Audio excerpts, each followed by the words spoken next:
师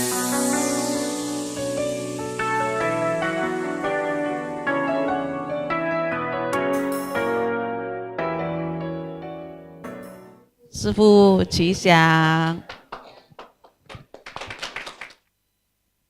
Good evening, everyone. Can you hear me all right? Yes. How are you doing this evening? Fine, I hope. So it's really, really good to see such a great turnout tonight. And raise your hand if this is your first time at the English Dharma talk here in Singapore Temple. Okay, so a couple of you.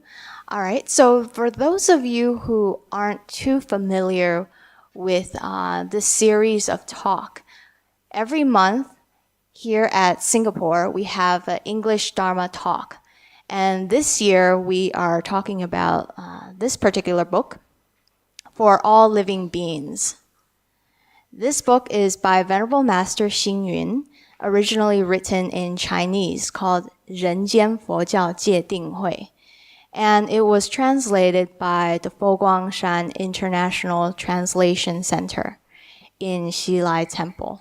And so this book, it tells us about the three trainings, the three fundamental practices of a Buddhist, or actually a fundamental practice of all human beings. That's why it says for all living beings, right? This is something that all living beings should do.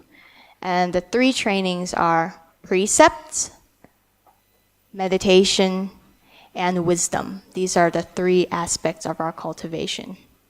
All right, so for this series of talk, we've divided it so that the first 3 months of the year, we are talking about precepts. Then the next 3 months, we talk about meditation. And then the following last 3 months, we are talking about wisdom. Now, please raise your hand if you've attended the previous 2 talks here in Singapore. All right, a few of you. Okay, so it's a bit challenging.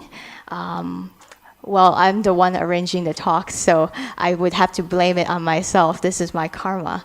To say, oh, being the third talk on precepts, what can I talk about that hasn't been said before? But I hope that today what I will be presenting to you is a new perspective on the precepts, not just saying, don't do this, don't do that, but to really think about what the precepts, how it relates to our cultivation, how it relates to all the rest of the Buddha's teachings. How can it lead us to true happiness?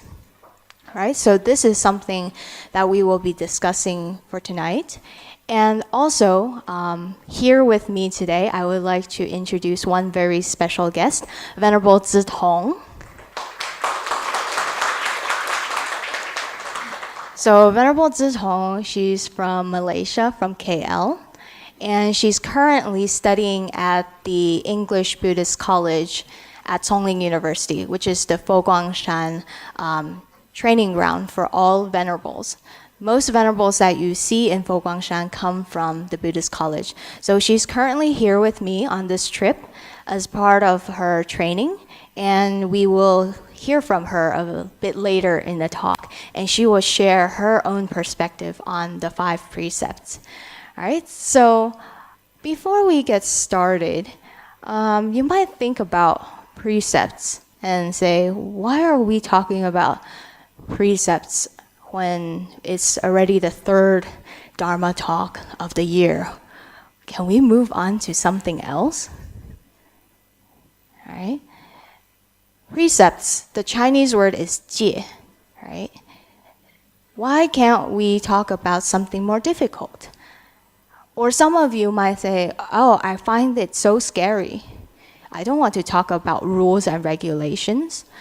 Actually, there are 2 misconceptions when it comes to precepts. The first one, I think all of you know. The first misconception is people think that by talking about precepts, it's very scary. You can't do this, you can't do that. And so what happens is that people don't want to take the precepts. People think that if you take the precepts and you break it, bad things will happen to you. Bad karma will happen to you. But this is not necessarily the case. For example, in one of the 5 precepts, the precept against not killing, if we take the precepts and we kill, we still create unwholesome karma. But if we don't take the precepts and we kill, we still create unwholesome karma. So the result is the same. The result is the same. It's not that you take it, you break it, and you get bad karma. The result is the same. So as part of my travel, I get to travel around the world as part of my work at the Institute of Humanistic Buddhism. So I get to go around to different places trying to propagate the Dharma in English. And I meet a lot of young people, especially in the United States and Europe. And I don't know if you've been to the United States or not, but in the United States, in college, it's probably very chaotic compared to here in Singapore, where everything is very orderly. In US, marijuana is legal now, which is not legal in Singapore. So drug culture is very popular in the United States.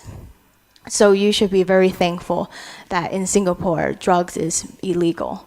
But what happens is these college students, instead of studying, they are using their free time to take these drugs. Marijuana is considered very popular. Maybe 3 out of 5 students will take it sometime in college. It's normal for us to go into the dormitory area and it smells like drugs. This is very normal. But when we talk about precepts to them, they don't want to listen. Why? Because for them, taking drugs is cool. They want to be popular. They want to fit in. And so they do it. They don't want to talk about precepts. For them, taking drugs is their happiness. Now, I also meet a second type of young people. When I travel, I also meet young Buddhists, especially young English-speaking Buddhists. What they like is meditation. They love meditation. In fact, some of them can sit for 1 whole week, no problem, go for a second week. They are really, really diligent meditators. And some of them are scholars. They research on Buddhist studies. And so when we talk about precepts to them, actually they have a hard time accepting the precepts. They think, oh, the Buddha taught 84,000 different kinds of dharmas. Why are we still talking about this easy dharma? Why are we still talking about don't kill, don't steal, don't have sexual misconduct, don't lie, don't take intoxicants? This is easy. This is for little kids. I want to talk about something more difficult. Emptiness, prajna paramita, impermanence, non-self. Let's talk about Huayan Sutra, Lotus Sutra. The longer the sutra, the better, right? I'm sure all of you have that feeling. The longer the sutra, probably the more advanced it is. But actually, this is a misconception because we are greedy for that higher teaching when we don't even have the basic foundation. The 5 precepts is the most basic foundation for all higher teachings.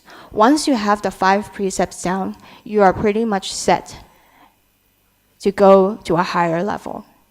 So today we're going to be talking a little bit about the precepts. And let me just see a show of hands. How many of you have taken the 5 precepts? Okay, so about half. Any particular reason? This is a time. I hope that we can have a little bit of interaction. Could I hear from maybe 1 or 2 people who have taken the 5 precepts? Why did you decide to take the 5 precepts? Would anyone like to share? okay, I guess we have a shy bunch. It's okay. Hopefully, throughout the talk, we'll want to share a little bit more. But I guess in the process of taking the 5 precepts, I would like to share a story with you. When I was in secondary school in the United States, our family lived 5 hours away from the nearest temple. So unlike here in Singapore, you just hop on the public transportation and then you can come to temple, or you can drive and within 3 hours, at least 3 hours, you can get to temple. But in the United States, it's a big country and we have to drive 5 hours just to get to temple, one way. So being the only child, my mother would always say, let's go to temple. And I said, as a secondary teenager, it's very normal to find 5 hours ride to the temple very boring on a Saturday morning. This is when I could be watching TV, hanging out with friends, but my mother wants to spend 5 hours on Saturday morning to drive down to temple, stay the evening, and then come back on Sunday evening. So that's my entire weekend. So of course I was quite reluctant, but in order to please my mother, I would say, okay, sure, I'll accompany you to the temple. But one weekend, there was a refuge taking and precept ceremony at the temple. So my mother said, let's go take the 5 precepts. I'm going to renew my precepts. And you, as my daughter, I would highly recommend that you also take the 5 precepts. Now, at this time, I had already taken refuge because I had no choice.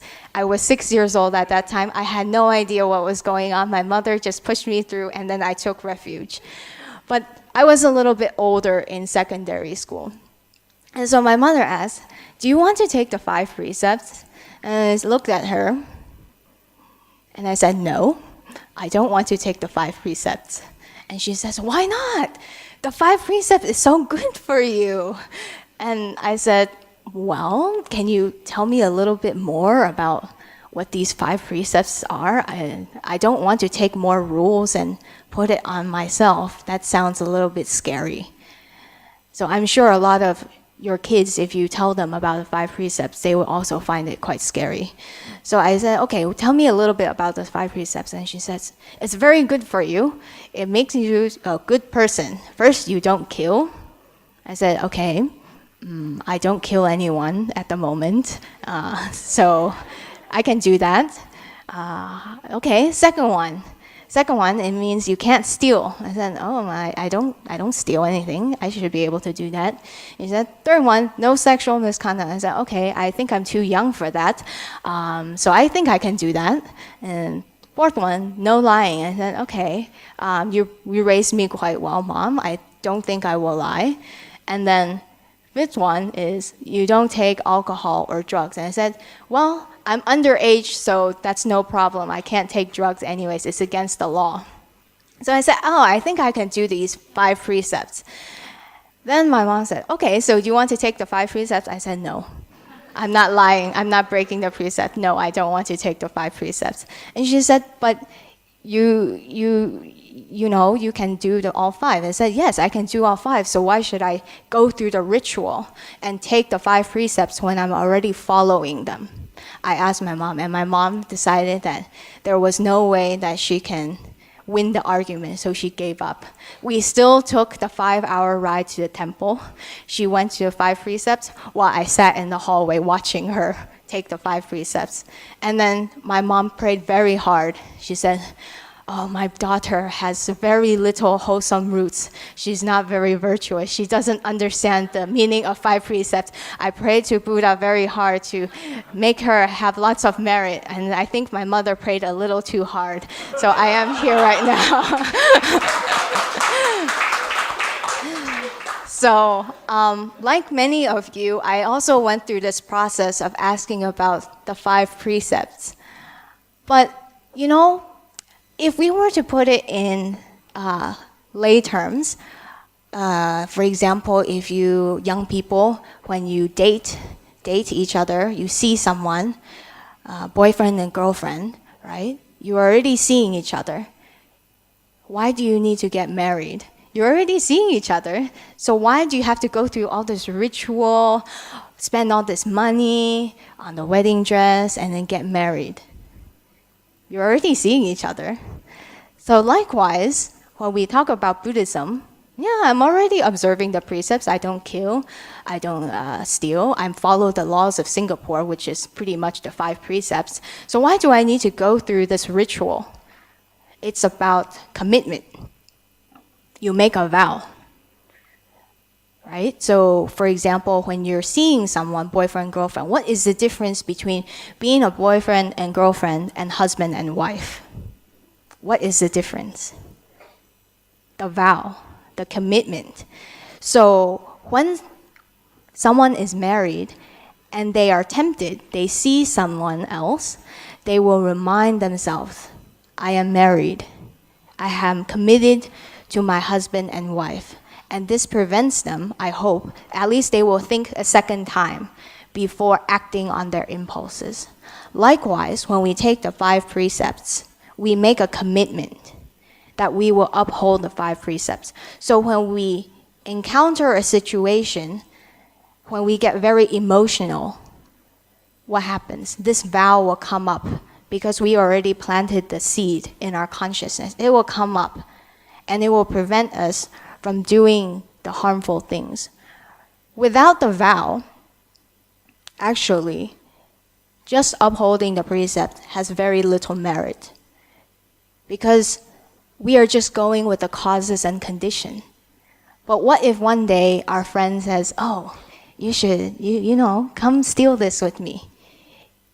Your mind is very relaxed and you say, oh, maybe it's a good idea. I'll just follow along. So it's very easy for us to fall into the trap unless we have a very powerful vow.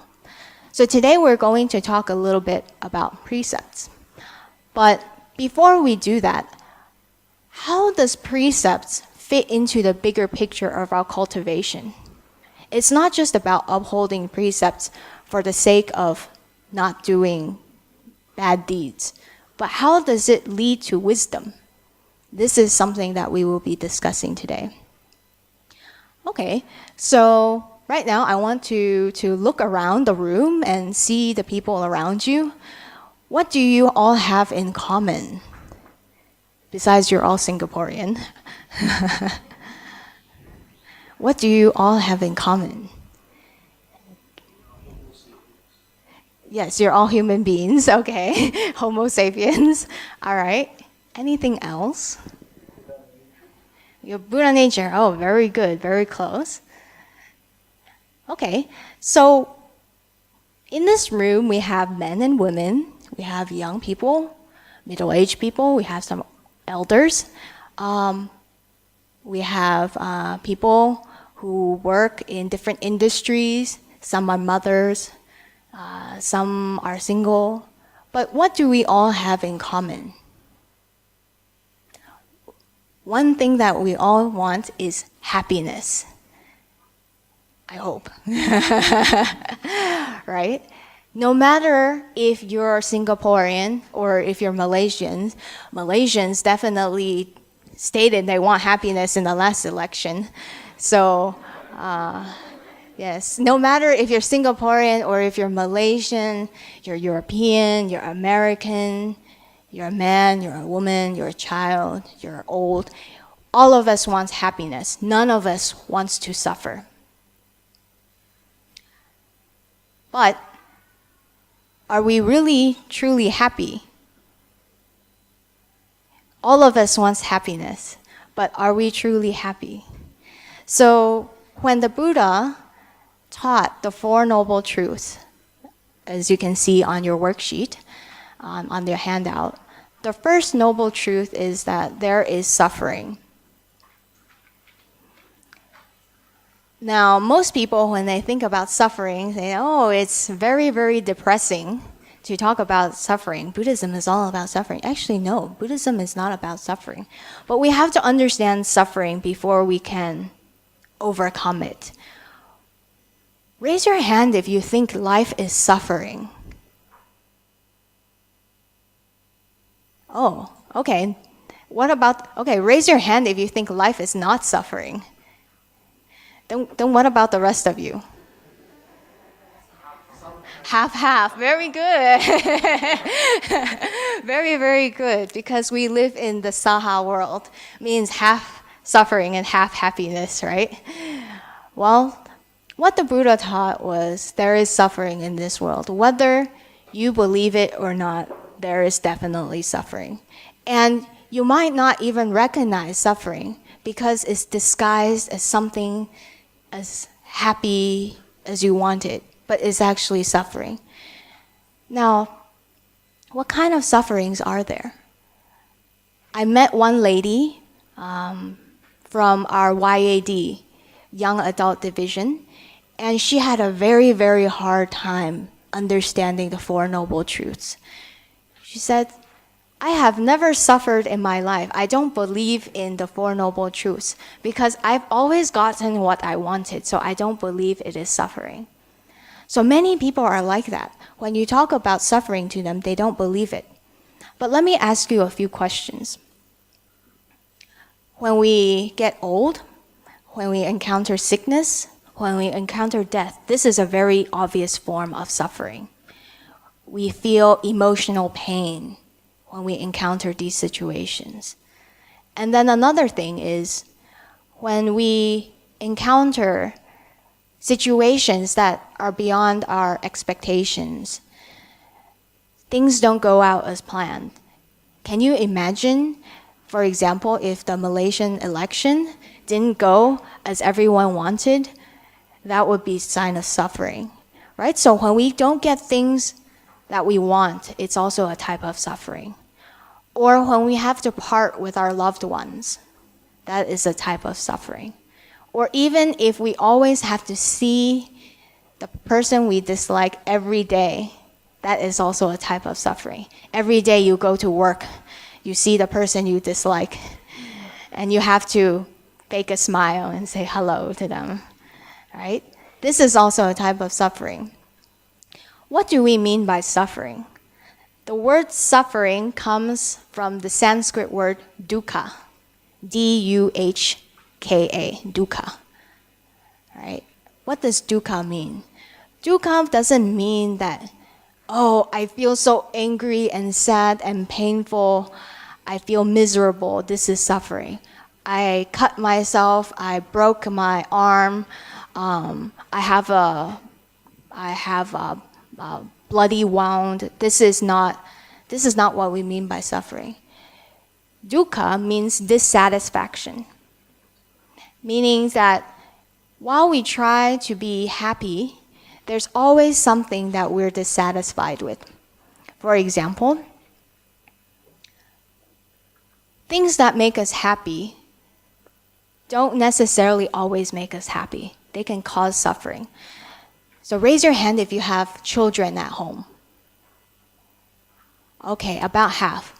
It's okay, we were all children once. So imagine yourself, you're all back to your primary school days.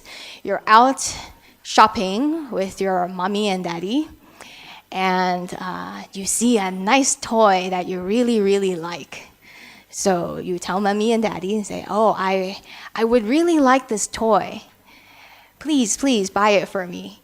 And then mommy and daddy say no, because they have to work and earn lots of money and they think it's a waste of money. They say, no, you have lots of toys at home. Why don't you play with the other toys? Why do you need this toy?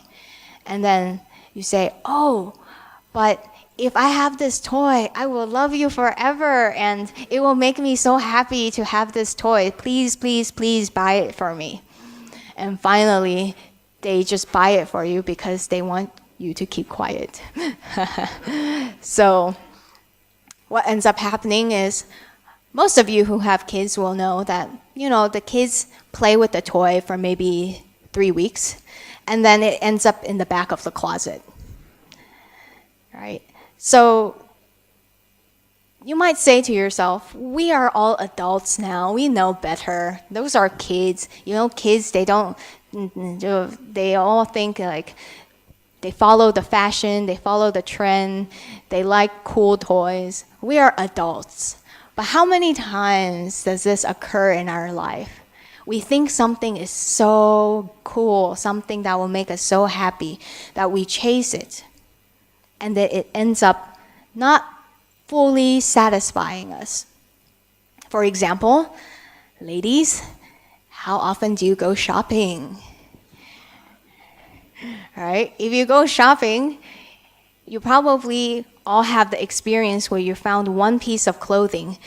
It has the most beautiful color, the most beautiful shape, maybe not the most beautiful price, but you still want to buy it, right? You still want to buy it because you think by wearing this, it will make me feel so beautiful and I will be so happy, so you buy it.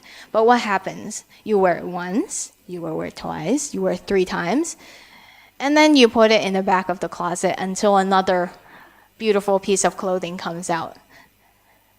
And for the men, don't think you're exempted, right? When you see the newest iPod, or no, it's not even iPod. I'm living back in the olden days. It's iPhone, right? I don't even know which iPhone number we are up to now, but maybe you will see, oh, there's a new iPhone. And then so you buy it. But then the next one comes out, and then the old one doesn't make you happy anymore, so you go for the next one. So we can see this in material things. Our mind keeps wanting more. And even in our relationships, when 2 people decide to get married, they might think, oh, this person is the love of my life. They will make me happy so forever. And so they get married. But what happens after a few years of living together? You might find that some arguments come up, right? Even in healthy, loving relationships, you will still find that people argue. It's not that they don't love each other, they love each other. But there's always that one thing that you would change about your partner if you could. Or maybe it's your children, if you love your children. But there's one thing that always annoys you. It could be the way that your partner, your husband, your wife, or your children, how they leave trash all around the room. Or it could be the way that they're always late. Or it could be the way that they deal with money. Or it could be something as minor as going to the bathroom, and when they brush their teeth, they squeeze the toothpaste from the middle of the toothpaste, the middle of the tube. Why don't you squeeze from the end? You squeeze from the middle of the tube. So even small things like this irritate us. They make us annoyed, which means that we're not 100% happy. There's still some little bit of dissatisfaction. What this means is that in our everyday lives, we all want happiness. We all seek happiness. We try very, very hard to get to happiness. We can be 99.999% happy, but there's always that little tiny bit of dissatisfaction within us. So this is what the Buddha meant by there is suffering. We're never 100% happy. Now why? Don't we all want to be truly happy? How come we are always suffering? The Buddha says that there is 3 main reasons for this. The first one is our greed. Whenever we see something, we hear something, we smell something, we taste something, or we touch something that we like, is very nice, what happens? We want more. Why? Because we think it will make us happy. Our ignorance doesn't understand that this will actually cause us suffering. We think it will make us happy, and all of us wants to be happy. So we want more. Now what happens when we see something, hear something, smell something, taste something, touch something that we don't like? What happens? We want to be happy, and by being associated with this thing, it causes us unhappiness. So we want to get away from it. The basic fundamental human nature is that we all want happiness. But because of our ignorance, we attach to all of these objects, or we attach to the idea of trying to get away from this object because we want happiness. And this comes from our fundamental ignorance. We don't understand things as they truly are. We don't understand that, hey, actually, this happiness that we think it will cause is also impermanent. So what happens? We end up doing things with our body. We do things with our body. We say things with our speech. We think things in our mind that are unwholesome. And we create negative karma, which ends up causing us suffering. So we want happiness, but because of our ignorance, we end up causing ourselves suffering. Now, this all sounds very depressing, but the practice of Buddhism, the Dharma that the Buddha taught, is all about finding a way to true happiness. There's one goal, finding liberation, finding true happiness. Now, I guess that would depend on what your definition of happiness is. What makes you happy? That's different for everyone. Now, before we can talk about how to get to true liberation, true happiness, you can take a look at the handout. You will see that in Buddhism, we talk about the 10 realms. In the 10 realms, if we go from highest to lowest, first we have the Buddhas. Second, we have the Bodhisattvas. Third, we have the Pratyeka Buddhas. Fourth, Shravaka. Fifth, heaven. Sixth, human. Seventh, Ashura. Eighth, animal. Ninth, hungry ghost. And 10th, hell.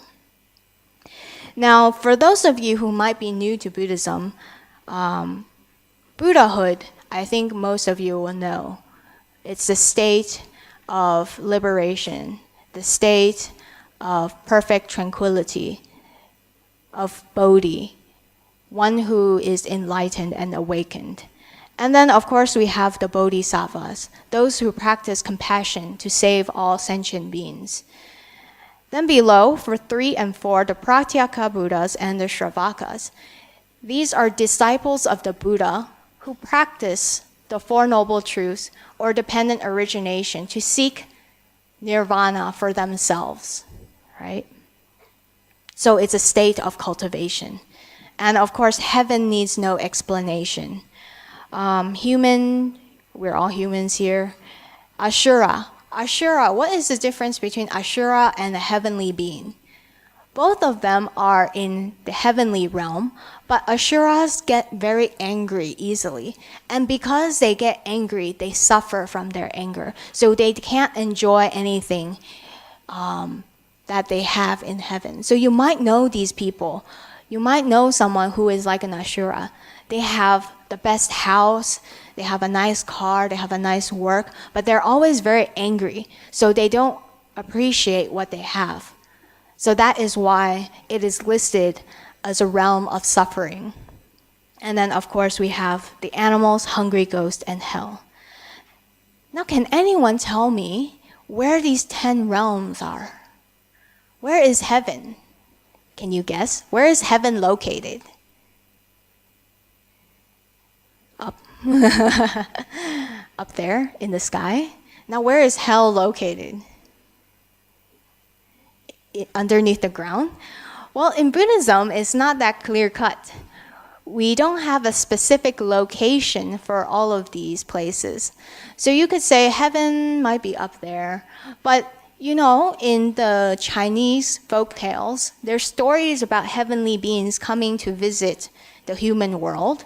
And in this human world, we often also have ghost stories, and we can also see animals. So the physical location of these 10 realms aren't fixed, it's blurred. However, what is important is that the Buddha taught that these 10 realms come from our mind. Our mind is always traveling through these 10 realms many times a day. So when we feel very angry and we feel very stressful, then maybe we are in the hell realm. Or sometimes when we are eating, sleeping, just going to the bathroom, and then, eating and sleeping, going to the bathroom, without any purpose or direction, maybe we are in the animal realm. We're acting like animals. Or sometimes when you've seen people eat, even though they are full already, they keep eating. They keep eating. They act like a hungry ghost. So all of these 10 realms are manifestations of our mind. They are nothing but a product of our mind. Now, each of us has a different personality. So on Facebook these days, I see a lot of personality tests, especially for you young people. I see a lot of friends on Facebook. They always take these quizzes. Which color are you? Which car are you? Answer these questions and we'll tell you what type of house or car you should drive in. We'll tell you what your favorite Disney movie is. I see this on Facebook all the time, and I just scroll through it. But now let me ask you a question. Which of the 10 realms are you? Are you always angry? Or are you always finding yourself that you're lazy or not diligent? All of us has a personality type. We keep going back to that realm. Now, which realm would you like to be in? Would you like to be in hell? No, right? Would you like to be a hungry ghost? No. Would you like to be an animal? Unless it's like a very majestic animal like an elephant. But most people won't. Would you like to be an Ashura and always be very angry? No, right? You wouldn't want to be in the lower realm. But many times our actions, the karma that we produce from what we do, what we say, what we think, brings us to travel to these realms. It brings us to suffering. But what the 5 precepts does is it helps us, guarantees us that we won't fall into these lower realms. It is the fundamental basic practice of human beings. All right, so if you take a look on your handout, you will see a pyramid, a triangle of 5 vehicles. The 5 vehicles are from bottom up: human, heavenly, Shravaka, Pratyeka, Buddha, and Bodhisattvas. Why do we call it a vehicle? Okay, so let's come up with a very simple question. How did you get to the temple today? Some of you drove a car, some of you took the bus, some of you took a train, maybe some of you walked. For me, I got here on a plane from Malaysia. Right? So the plane is my vehicle. So what do we mean by vehicle? A vehicle is something that allows us to get from point A to point B. That is a vehicle. Now point A is where we are right now, and we want to get to point B, which is true happiness, right? We want to get from A, here, suffering, to point B, happiness. A vehicle is a Dharma teaching by the Buddha, and it allows us to get from point A to point B. So what the Buddha taught to different personality types is a specific teaching that would help them get from suffering to happiness.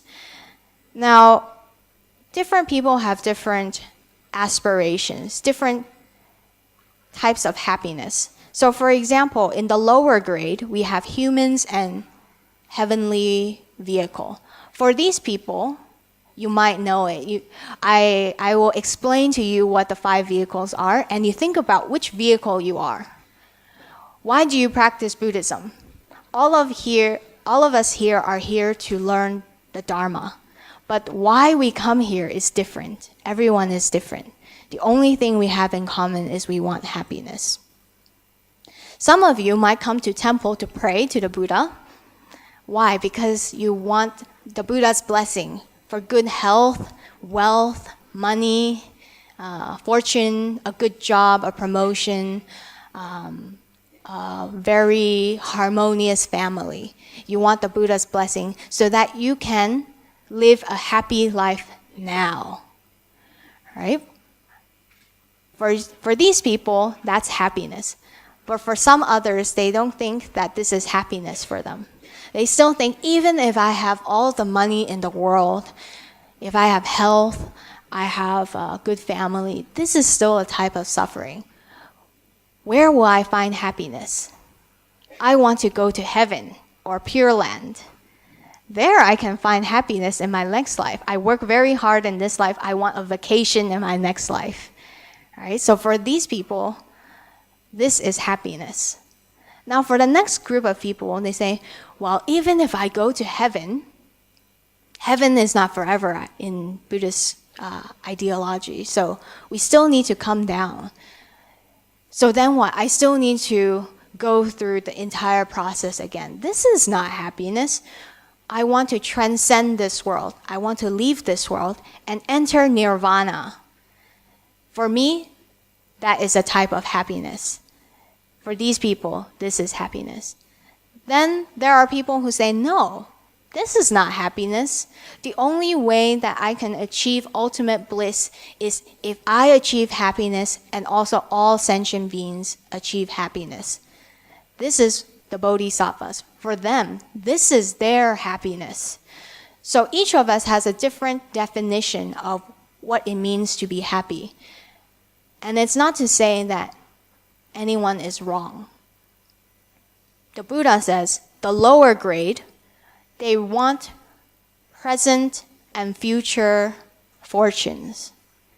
For the middle grade, they seek happiness in nirvana and meditation. For people in the higher grade, they seek ultimate bliss through liberating themselves and all sentient beings. So you can think about it. Which one are you? And when we talk about these 3 different grades of people, you have to think of it like a school, right?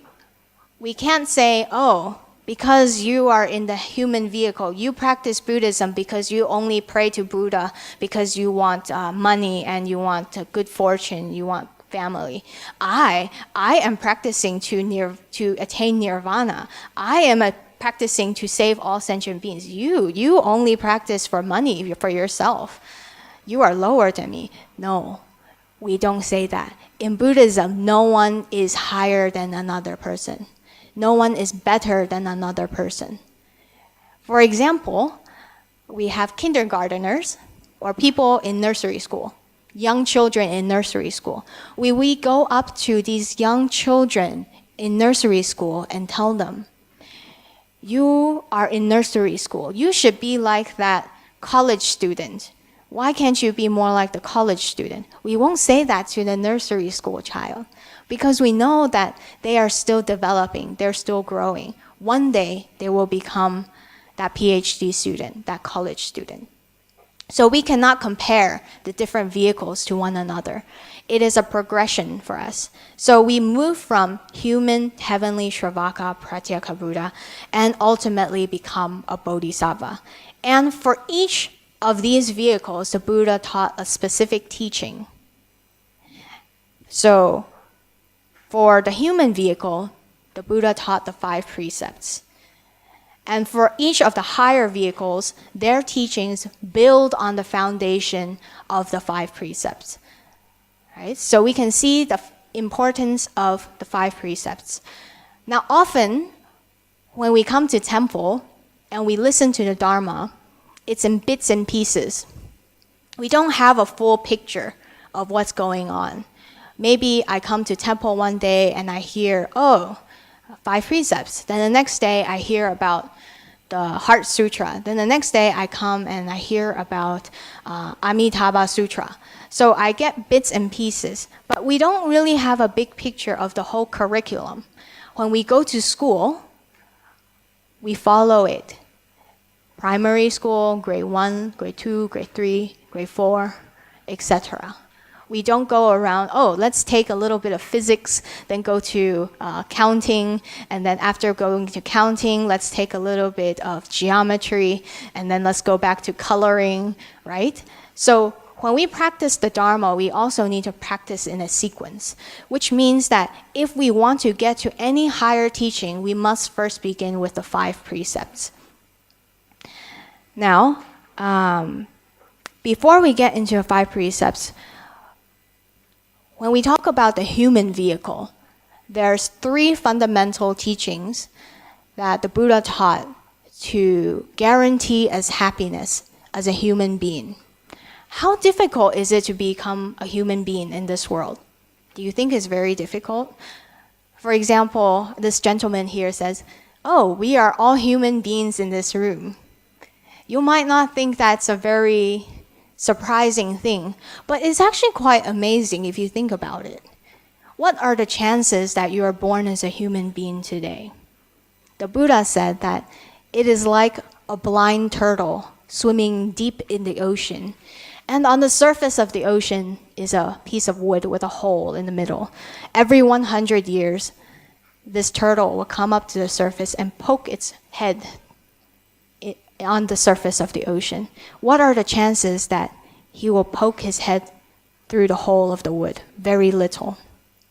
Likewise, look around you. There's so many insects, ants, mosquitoes, flies, animals, birds, fish, different dogs, cats. Out of all of these sentient beings, what are the odds that today I am a human being? It's really quite amazing, even if you don't believe in the Buddha's teaching of rebirth. But what are the odds that I am a human being? I could be a zebra in Africa right now.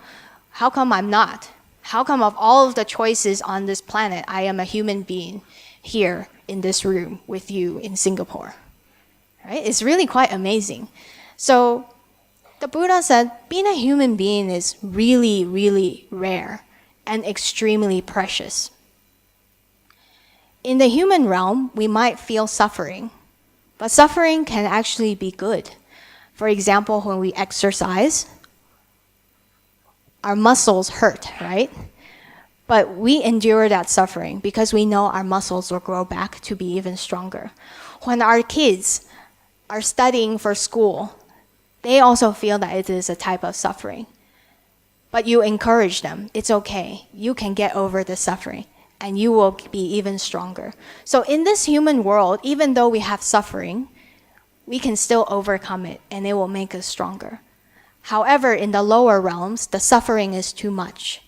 And then we end up not being able to cultivate. So one of the things that guarantees us as human beings is the first one, is we need to give. All right? So you might think about, okay, as a human being, what do I need? I need food. I need water.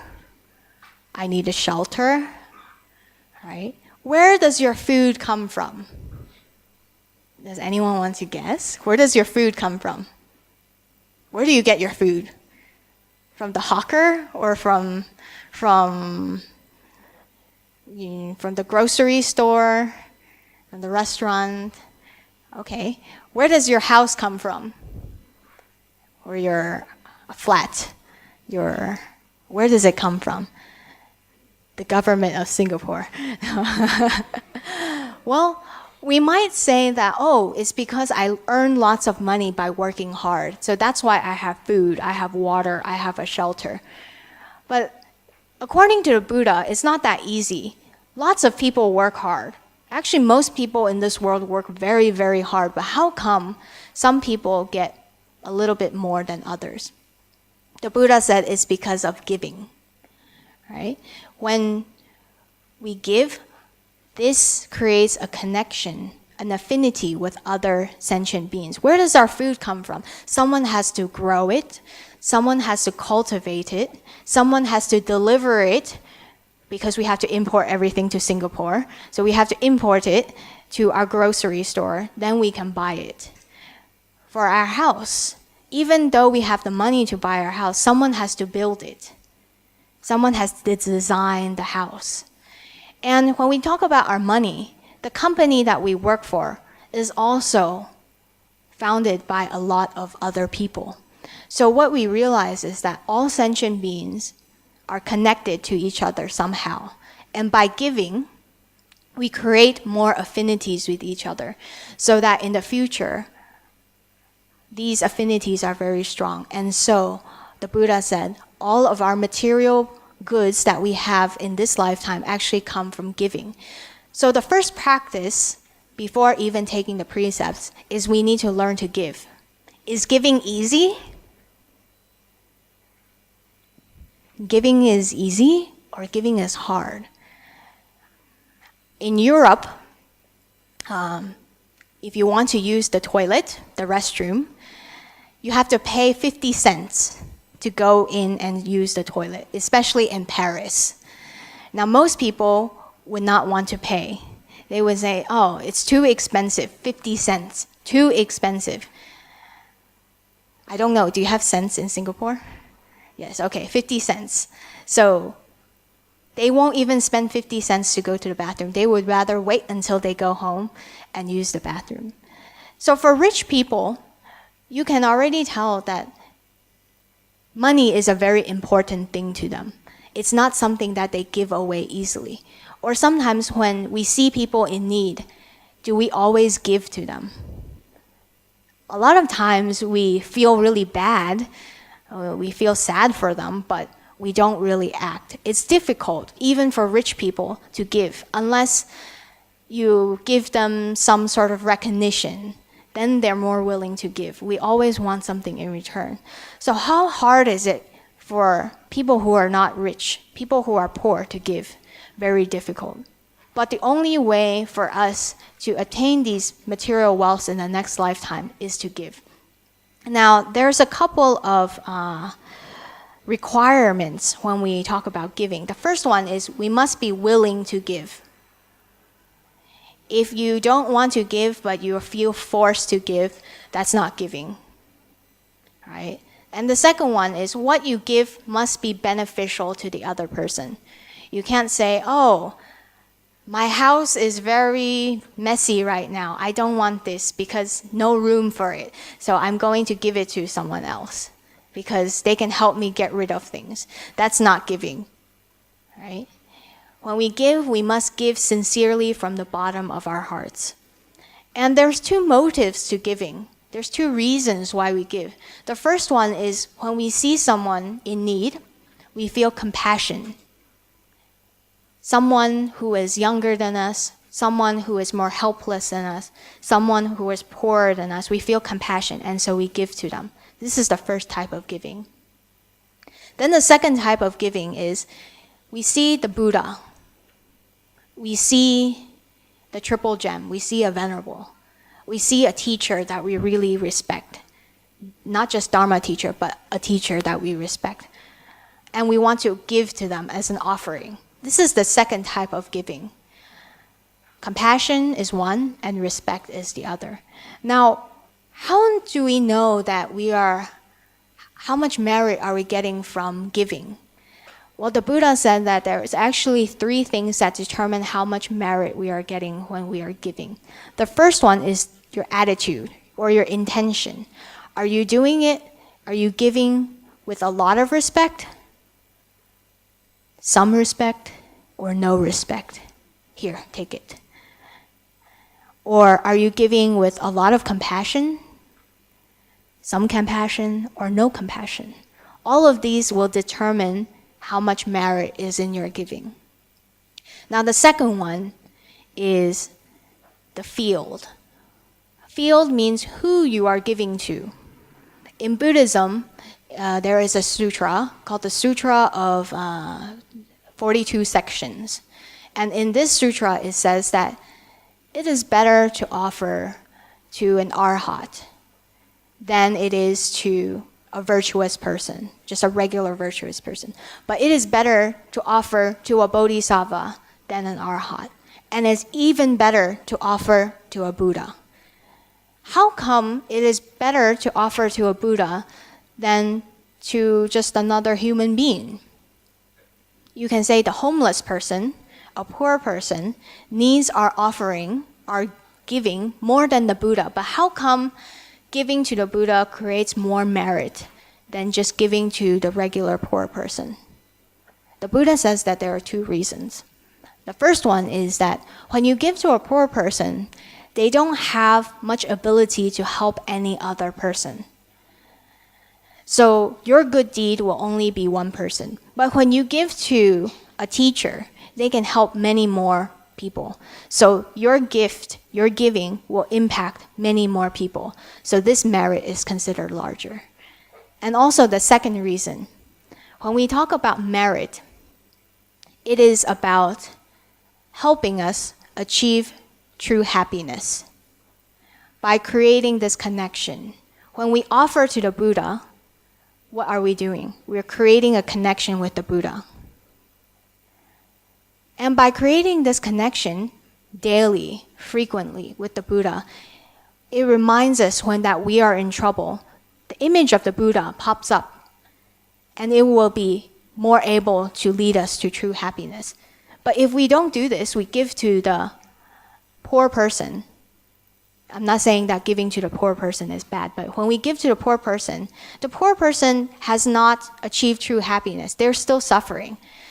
So when we are in trouble, the poor person won't be able to help us. The image of the poor person in our mind doesn't help us at all. But when we create connection with those who are well cultivated, we have more chances at true happiness because we create affinity with them. When we get into trouble in this lifetime or the next lifetime, we have that connection.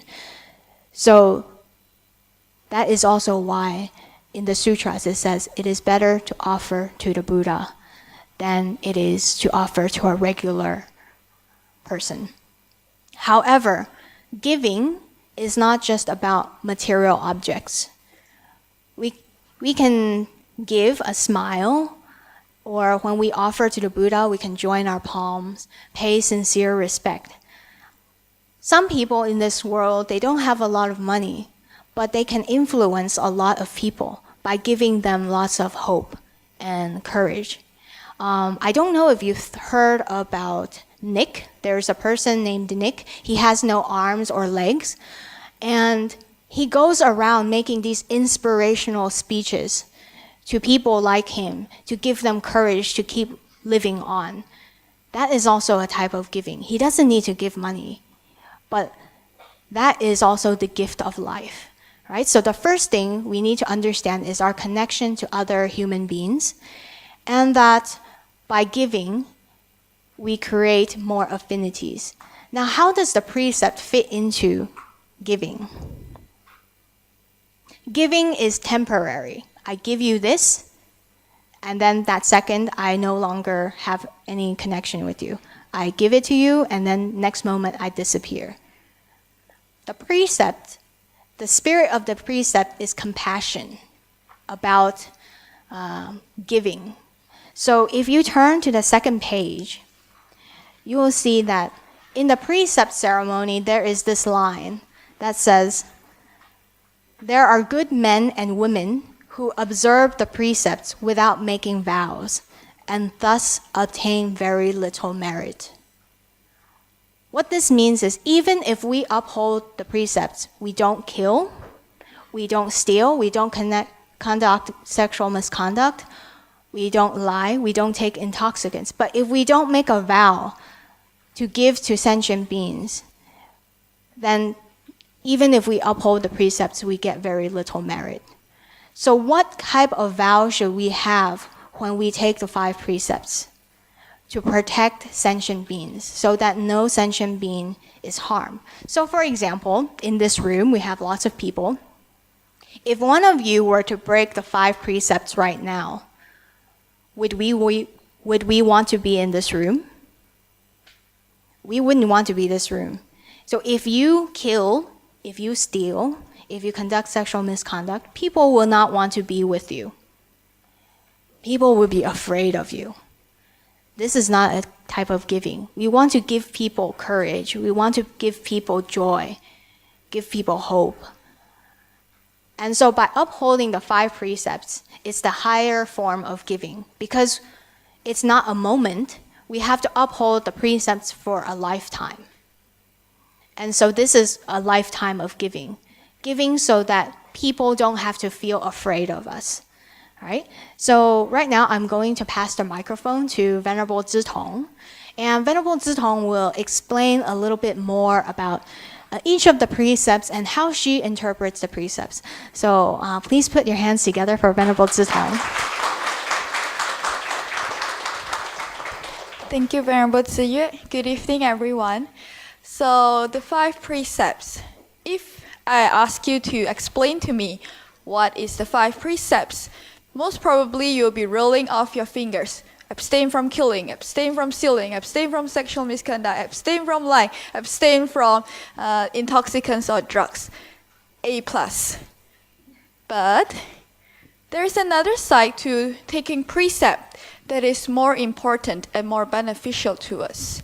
Now, the basic spirit of precept can be boiled down to 2 lines. First, do nothing that is unwholesome.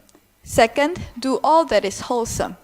And these 2 spirits, we can also call them a passive way and an active way of upholding the precept. So when we say we are upholding the precepts in a passive manner, then it would be abstaining from killing, stealing, sexual misconduct, lying, and taking of intoxicants and drugs. We are following exactly what the precept book tells us to do. And when we uphold the precept in this way, we are actually reining in our bad habitual tendencies. It helps us to cultivate self-control, especially when we are met with situations that we cannot control our emotion for that second. When we uphold the precept in this manner, it will help us to, as a reminder, as a self-control. And so when we have self-control, then we are also cultivating proper moral conduct. So by upholding the precept in a passive manner, it helps us to build a foundation to uphold the precept in a more active manner. Now, when we talk about upholding the precepts in an active manner, that means it is no longer just not doing something. Now it is the time for us to do something, stand up and do something that could benefit ourselves as well as others.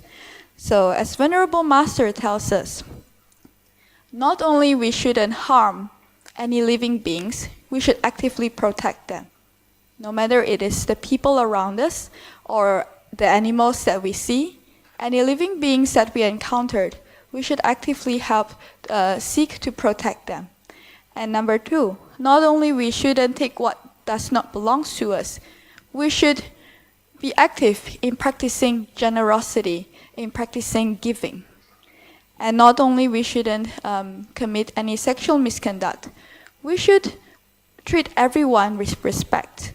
And everyone around us would deserve our respect and honor. And in turn, we will also be respected and honored. And not only we shouldn't say things that are not true, we should actively say words that are true, beneficial to others. And moreover, we can also try to praise other people. And lastly, not only we shouldn't take any intoxicants or drugs, it is very important that we are living a healthy lifestyle. Now the Buddha has a sutra. It is called the Chula Kama Vibhanga Sutta. And you can find this sutra in the Majjhima Nikaya, Sutta number 135. Now in this sutra, the Buddha talks about how can we uphold the precept in both a passive and active manner. And so what happens is like this. One day, a Brahmin went to the Buddha. The Brahmin had a lot of doubts. And so he asked the Buddha, "Hey Buddha, why is it that I observe that they are short-lived and long-lived people? They are sickly and healthy people. They are uninfluential and influential people. They are poor and wealthy people, as well as stupid and wise people. And if we, in our everyday life, wherever we go, these are the observances that we can make also. We are all human beings, Homo sapiens, but why is it that the differences between you and me seems to be so wide and so obvious? Why is that? And then the Buddha answered, it's because of their actions. And of course, the Brahmin didn't understand it. And he asked the Buddha, could you please explain a little bit more? Why does our actions affect who we are today? And so the Buddha said, if a person in the past has committed killing, if that person kills living beings, is very murderous and merciless in their nature, then in the future they will be short-lived. And if a person in the past, he likes to injure living beings, he likes to injure them with their body or their speech or with their hands or weapons, this person in the future, they will be sickly. And if a person in the past who is envious, who is jealous of people that receive the praise and honor and respect of others, in the future, they will be uninfluential. And if a person refuses to give in the past, they are not generous. In the future, they will be poor. And if a person in the past refuses to look for teachers and ask questions to improve, that person in the future would be stupid. And so when we conclude what the Buddha tells us, we can see that first, what the Brahmin asks comes in pairs. So short-lived and long-lived, sickly and healthy, uninfluential and influential, poor and wealthy, stupid and wise. And the Buddha's answers also come in pairs. And from the Buddha answers, we can discover the way to uphold the precept both passively and actively. So, if we wish to cultivate the merit to be long-lived, the passive way to do it is abstain from killing, not harming or injuring any living beings. But what else? What else can we do? We should learn to be gentle, to be kind, to be compassionate towards everyone and all living beings around us. And if we wish to cultivate the merit to be healthy, what we should do? We should try our best not to injure everyone around us, either with our physical body or with our speech or even with our intention. And if we wish to cultivate the merit to be influential, we should learn to see the positive in other people. We should actively try to respect and honor the people around us. And if we wish to cultivate the merit to be wealthy, we should learn to be generous. We should learn to give. And we can give it, just as Venerable Master tells us. We can give others joy and hope, confidence and convenience. And if we wish to cultivate the merit to be wise, we should actively seek out teachers, ask questions. Everyone around us can be our mentor, can be our teachers. So if we are willing to learn more and put this learning into practice, then we are on the path to be wise. And now I would like to share two stories about the fourth of the fifth precept, which is abstain from lying. And these two stories show us how can we uphold this precept, abstain from lying, in both a passive and active manner. So during the Buddha's time, he had a disciple, and this disciple's name is Dharma. And Dharma, his responsibility in the temple is to take care of the lodgings and also distribute alms-begging area for the bhikkhus, for the monks. And Dharma was so very good in his job that apparently his finger would glow in the dark. So when there are bhikkhus who come late at night into the temple, and his finger would glow in the dark to show them the way, where is their room. So this is how well he has cultivated. So for a very respected bhikkhu like Dharma, you might think that everyone loved him. He's like the favorite person. But no, there are still some people who are envious, who just doesn't like Dharma at all. And one of these persons' name is called Laludai. Now Laludai, one day he went to Dharma and he complained. He said, "You, Dharma, you always gave me the worst place to go alms begging. You always tell me to go to the poorest place, the remotest place. And when I go there to beg for food, they gave me terrible food. And then they don't give me any extra offering. They don't give me clothing or beddings at all. I'm very angry at you, Dharma. You are just terrible at your job." And Dharma tried to explain it to Laludai, and he said, "You should reflect upon yourself. You should reflect upon your own conduct. Dharma is like a mirror in which we should reflect ourselves. If you cultivate well enough, if you have practiced well enough and gained enough merits, people would be very willing to offer to you wherever you go." Unfortunately, Laludai didn't take it very well.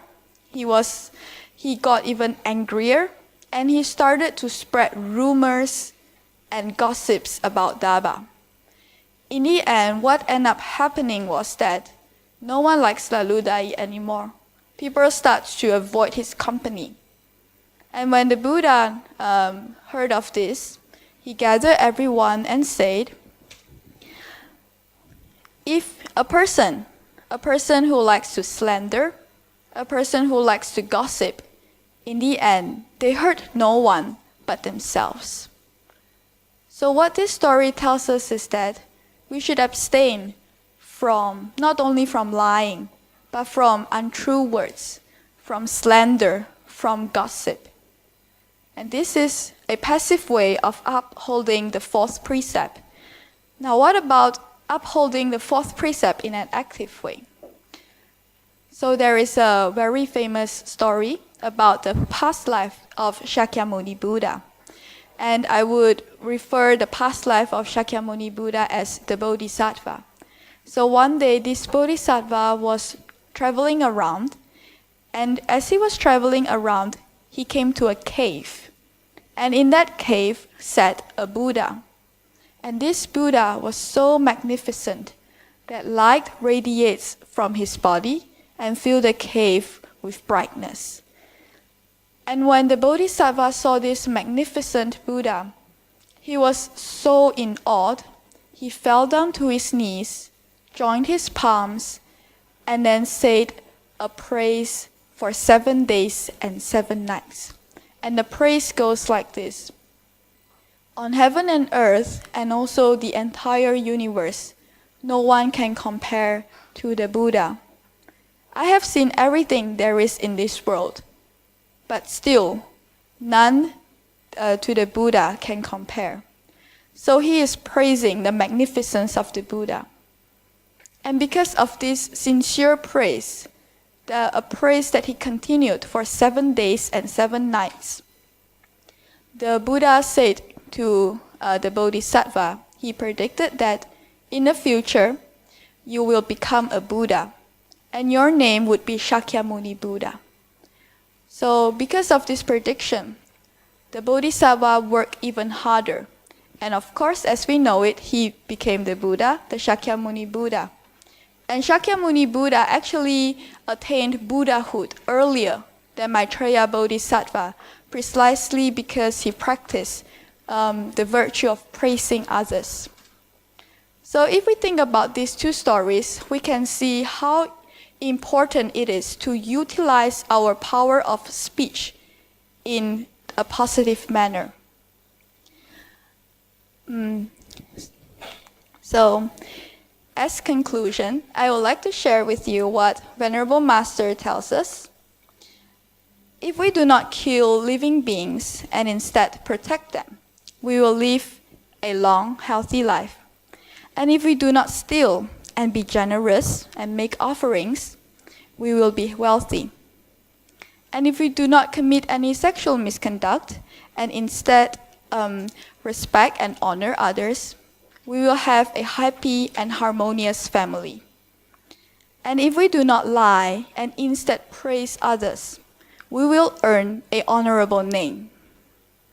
And if we refrain from taking intoxicants or drugs, we will be healthy and we will be clear-headed to practice wisdom. So the stories that I have shared tells us how can we uphold the precepts in both a passive manner as well as an active manner. By upholding the precept in a passive manner, it helps us to control ourselves and also to build up our foundation to have the strength to uphold the precepts in an active manner. What is very fortunate about being human is that the key to change is in our hands. Whether we want our life to go a bad direction or a good direction, luckily, we are in charge of that. And if we uphold the 5 precepts, both passively and actively, we will be sure that our life will be very happy. Thank you very much.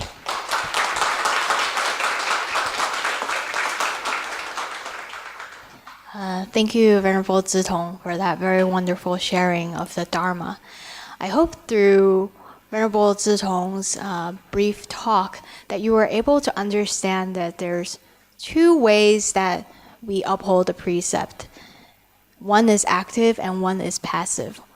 One is the one that we think about, do not kill, but at the same time we need to be active and practice respecting all life. So to recap for today, because our session is coming to a close, there's one thing that we all want in common, and that is happiness.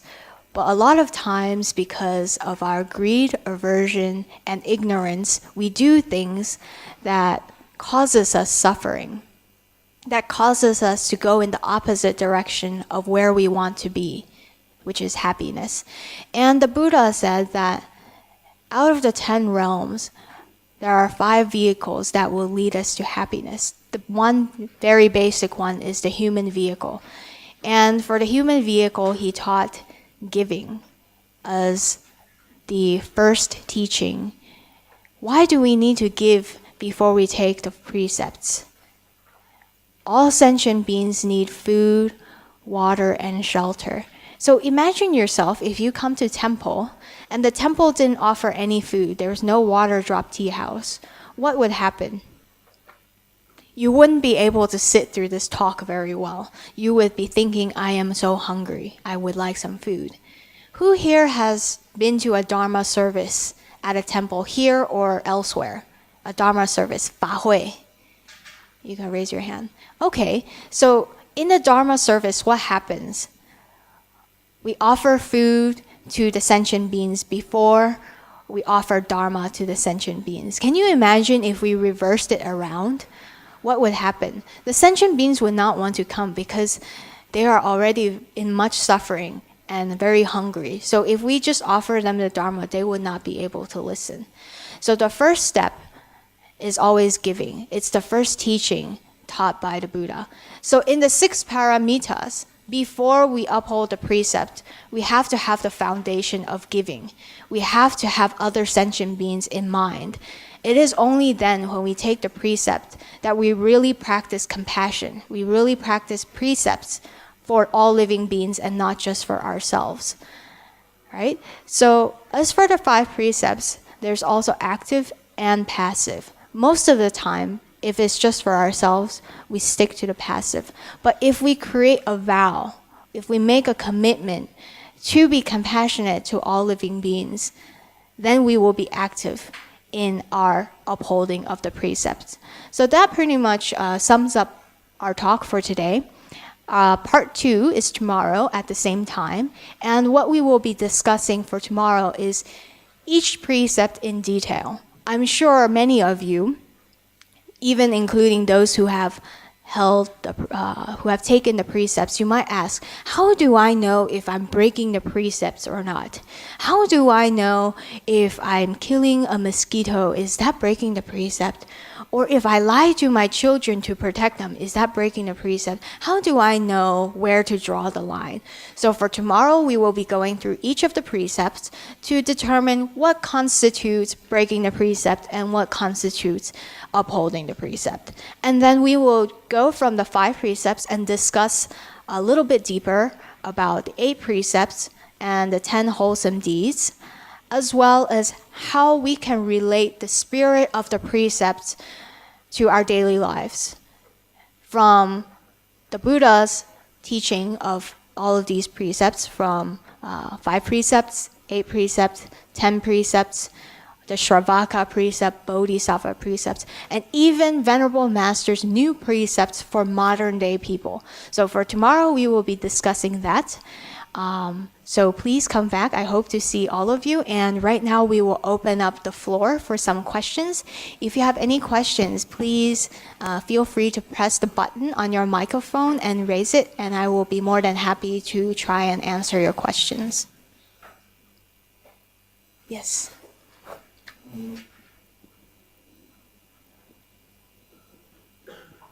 I actually have this doubt for many years, but until one Sanzi shared with me and says that it can be considered in that way. So I just want to verify whether is it right or not.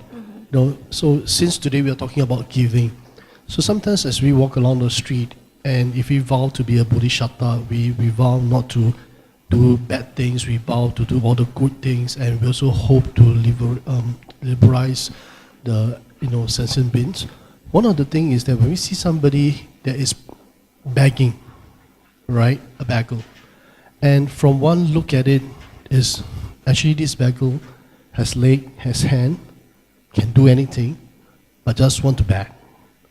So my previous thinking was, should I give, right? So, and until I met this Sanzi shares with me is that if your intent is to give, then you should give. Don't doubt.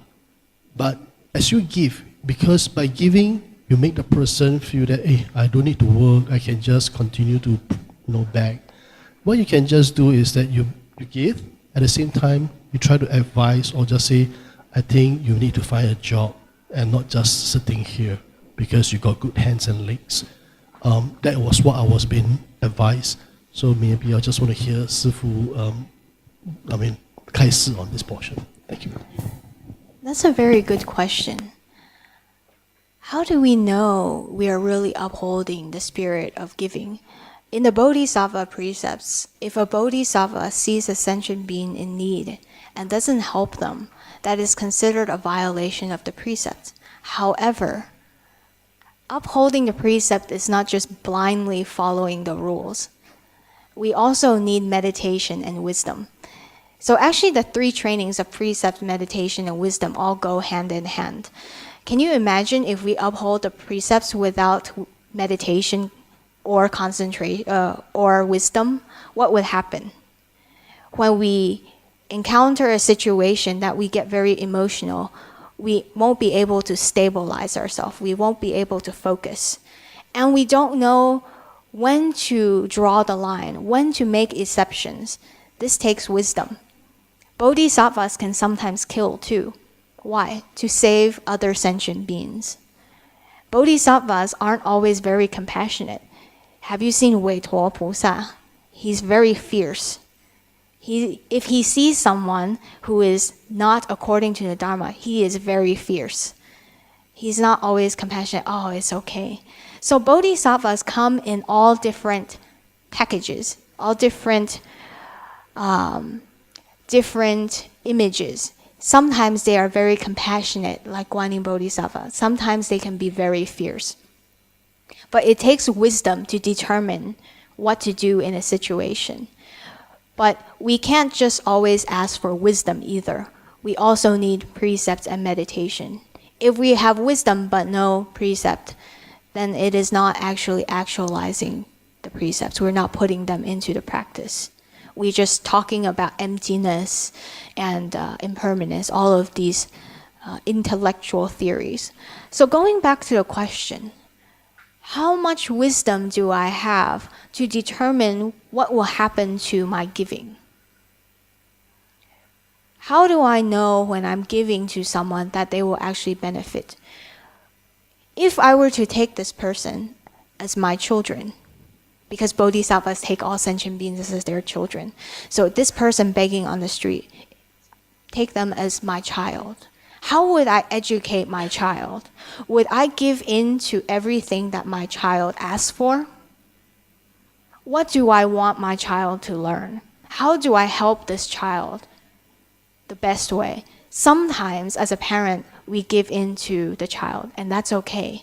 But sometimes we also need to be firm and say, no, this isn't good for you. You shouldn't do it. So it's up to us to determine in every situation how to give. And I think if we also take that in mind to treat every sentient being like our own family members, then we will have more wisdom to understand what to do in this situation. I hope that answers your question. All right? Anyone else?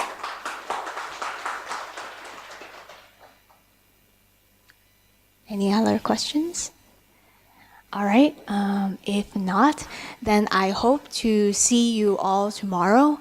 But if you're unable to come tomorrow, please also note that if by some reason or some chance that this talk has inspired you to learn more about the precepts, we do have a precept ceremony coming up at the end of the month on the 26th. So if you're interested, you can ask any of the venerables here. And also next month, if you're unable to make the talk for tomorrow, we will be moving into wisdom, the study of wisdom. And we will have a talk by Venerable Hui Pei next month. So hope to see you tomorrow at the precept ceremony and the next talk as well. Thank you very much.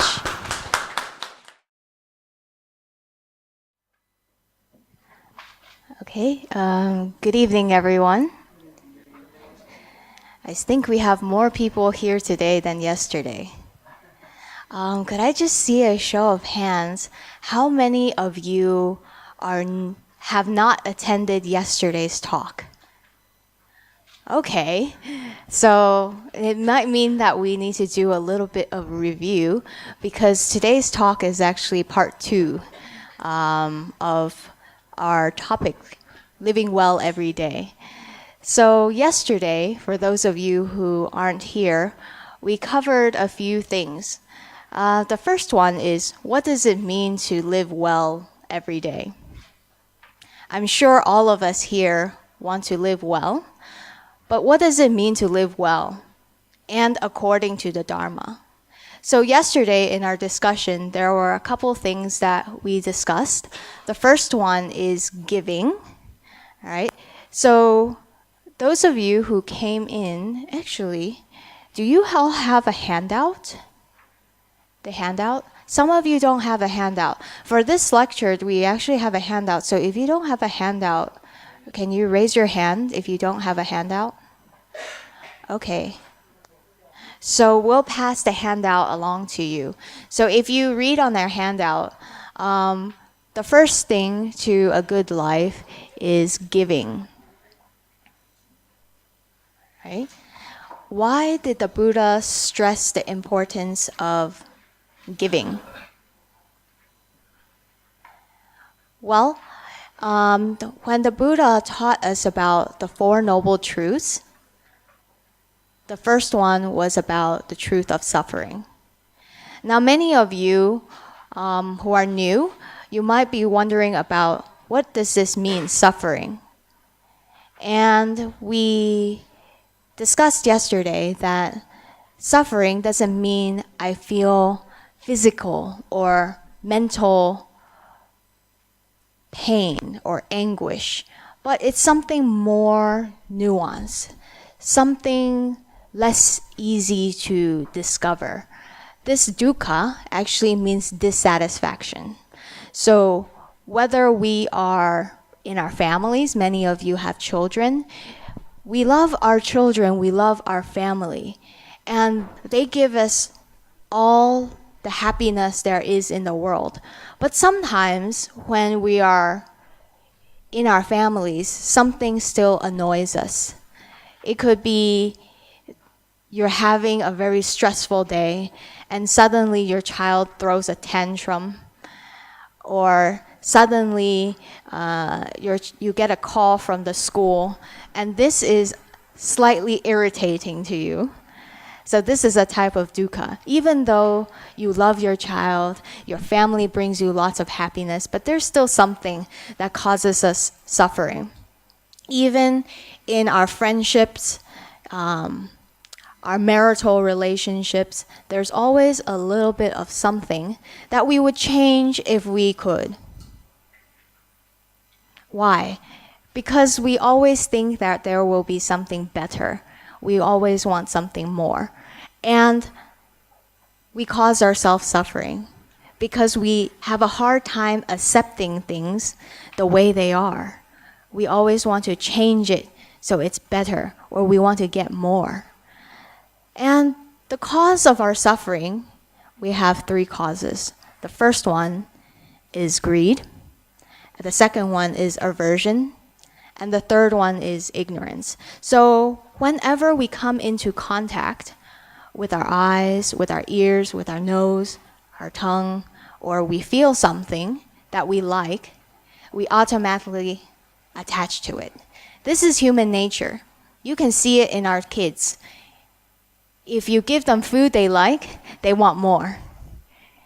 If you give them something they dislike, they push it away. It's so difficult for them to eat it. Same with adults. Sometimes we end up in situations that we really like, and it would be nice for us to get a little bit more and a little bit more. But in situations we don't like, we want it to end immediately. For example, at work, if we have arguments with our colleagues, or we are in a stressful job, then we want to get away from it. Sometimes we consider getting another job. Or we consider, okay, maybe I need to get away, go for a vacation, get away from this situation for a while. So we can see it all the time in our lives, that we attach to a lot of things. It bothers us. But there's one thing that all of us want in common. In this room, whether it's your children, whether it's yourself, whether it's your husband or wife, every one of us wants to be happy. There's none of us that want to suffer. Everyone wants to be happy. And I'm sure you also want your family to be happy. But a lot of times what happens is we chase after the things that we think will make us happy, but actually doesn't make us happy. Right? So yesterday we had an example of a child going to a store with their parents. And the child sees a toy that they really like. I think I could give you an example. For example, in the news, a while ago, there were these fidget spinners. I don't know if you know about them. I read about it in the news, and it's apparently this metal spinny thing that you can just twirl around your finger. And the kids love it. And here I am, as a monastic thinking, wow, this is a really ridiculous way to make money from the kids. You just spin it, and what's so fun about spinning it? But the kids are really addicted to it. And so let's say the kid sees this spinny toy in the store and they really want it. So they ask their parents, Please, please, please buy it for me. If you buy it for me, I will love you forever. I'll do chores for a week. I'll be the happiest kid ever. But what happens? You buy them the toy. They play with it for a while, and then they forget about it. They want the next thing. So this is something we see in our kids, but it is also something we can observe in ourselves. Whether it's when we go shopping for clothes, we always want the latest one, but we keep forgetting about, the 50 other outfits we have in our closet. Or we go for the latest gadgets, for example, the iPhones, and then we discard the old one. So in our society today, we can observe that indeed there's a lot of dissatisfaction and chasing after things that we think will make us happy. But actually, the more we eat, we are still hungry. It's just like every day we eat, but tomorrow we are still hungry. So same thing with our happiness. We try to be happy and we look for things, but tomorrow we still do the same thing and we are always in this cycle. Now, the Buddha taught us a way to true happiness, to make us fully satisfied. And part of the solution is to guarantee us a rebirth as a human being. So on your worksheet, on your handout, you will see the 10 realms. And as you can see, anything below the realm of a human being, that is a realm of suffering. For example, in hell,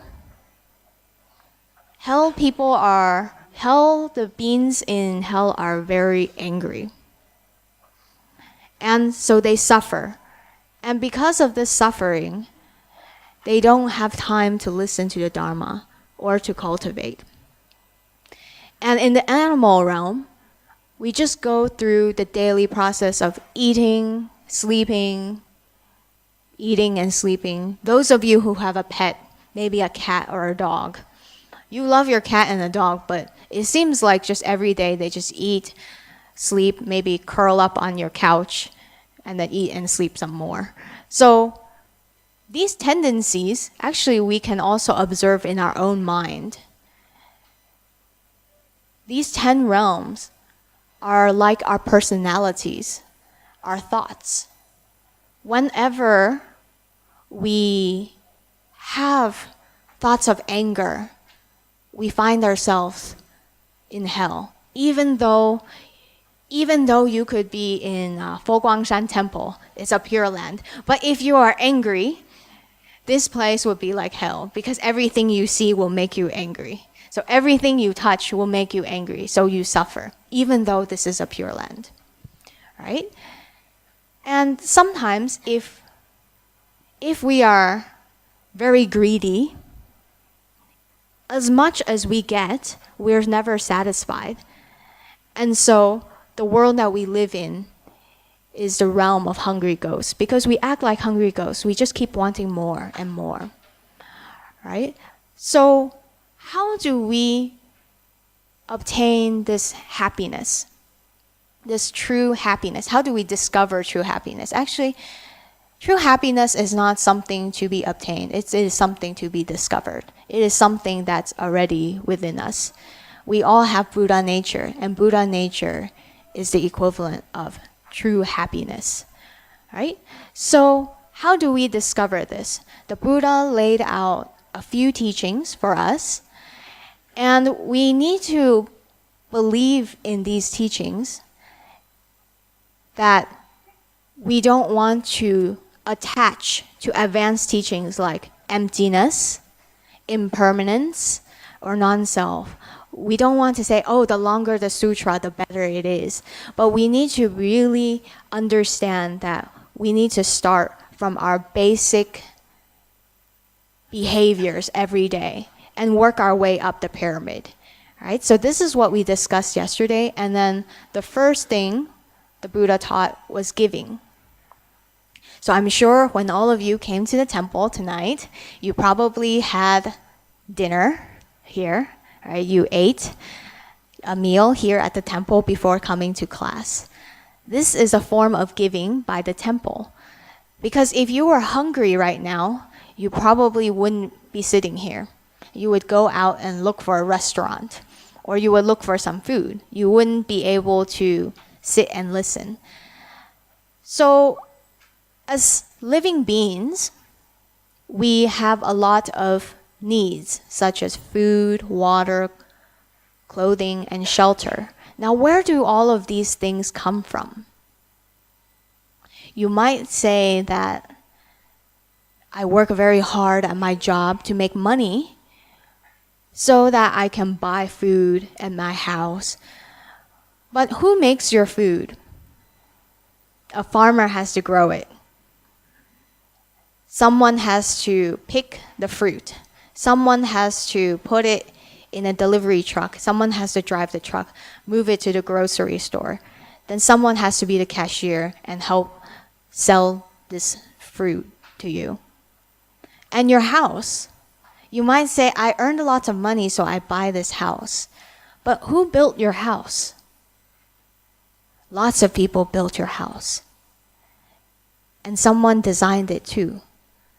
Right? So all of these things that we take for granted in our everyday life comes from the effort of other people. Even if you say, because I have a good job, who educated you? It's your parents, your teachers. Without your parents and teachers, if you were only by yourself, would you be able to get that job today? And also, someone had to want to hire you in order for you to have that job. So we can see that we might think it's all because of me that I have all of these things. But Buddhism, it tells us that it's actually because a lot of other people give us this opportunity. And how do we create affinities so that we do have these opportunities? The Buddha said, it's because in our past life, we practiced giving. Through giving, it is the only way that we create affinity, a connection between people. So for example, if I have a connection with you, the next time I see you, I know you, even though I might not know your name. But I feel, oh yeah, I sort of know this person. I've seen this person before. I feel good about them. It's a good connection. Then we're more likely to interact. Do you ever notice that if you pass by a person a couple of times, then you start talking to one another? Then the more you talk, the more likely you become acquaintances and then friends. So likewise, when we keep creating this connection by giving, the more likely that our interactions will be positive. So this is why the Buddha said, giving is a way for us to create merit, for us to have a better life, right? Now, what is the best form of giving? Giving is quite temporary. You give someone food, they eat it, and then they're hungry again. You give someone money, they use the money, now they want more money. So it's very temporary. What kind of giving stays for a long time? The Buddha said that there's also giving of the Dharma. When you give people the Dharma, it will help them for the long run. And another type of giving is the giving of fearlessness. And that we can do by upholding the precepts, which is our topic for today, right? Precepts are a very good form of giving. If any one of us in this room were to break the precepts, we would all be running out the door right now. Why? As sentient beings, we all want to be happy, right? Now, if someone was out there wanting to kill us, we would run away. This is very obvious. Now, if someone were to steal my things, I would want to run away, right? So, in order to protect our happiness, we want to be safe. Now, how do we allow other people to also experience that they feel safe and comfortable? That is by upholding the precepts. All right. So before we begin to talk about the details of the precepts today, I'd just like to see a show of hands. How many of you have taken the 5 precepts? Okay, about half. All right, so yesterday we also had this conversation about, well, I follow all the laws of Singapore, and Singapore is pretty strict. So pretty much if I can follow all of the laws in Singapore, upholding the 5 precepts should be no problem. Right? But what is the difference between just observing the 5 precepts and actually going through the ceremony to take the 5 precepts? So yesterday we also likened this to, say, a boyfriend and a girlfriend are dating. Why do they want to get married? Why can't they just live together and just be boyfriend, girlfriend? They already live together. If you're married, you still live together. What's the difference? The difference is the vow and the commitment that you make to one another. And likewise, the difference between someone who just observes the 5 precepts and one who takes the 5 precepts is that vow, that commitment. So whenever we encounter a situation that makes us very emotional, this vow will pop up in our consciousness, and we will think twice before we do it. All right? So in the precept ceremony, the presiding master will always say this line from the Agama Sutra, and it's also on your handout on the 2nd page. So if you read it, let me see if I can find it.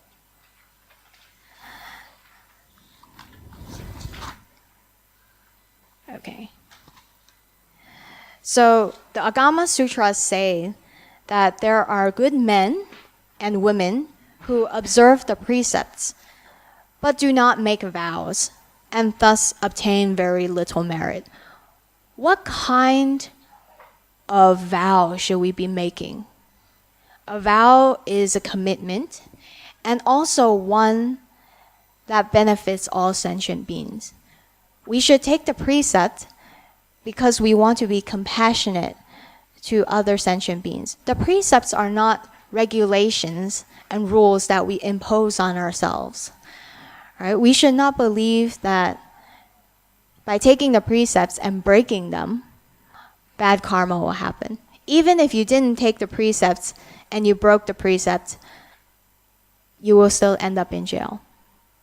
For example, if you kill a human being, whether you have taken the precepts or not taken the precepts, you will end up in jail. Right? So there is a consequence for your actions. And so when we talk about upholding the precept, it's about compassion. Now, before we discuss the details of the precepts, I would like to share with you why the Buddha decided to create these 5 precepts. Right? So imagine yourself, how did you come to this temple? How many of you drove to the temple? Please raise your hand.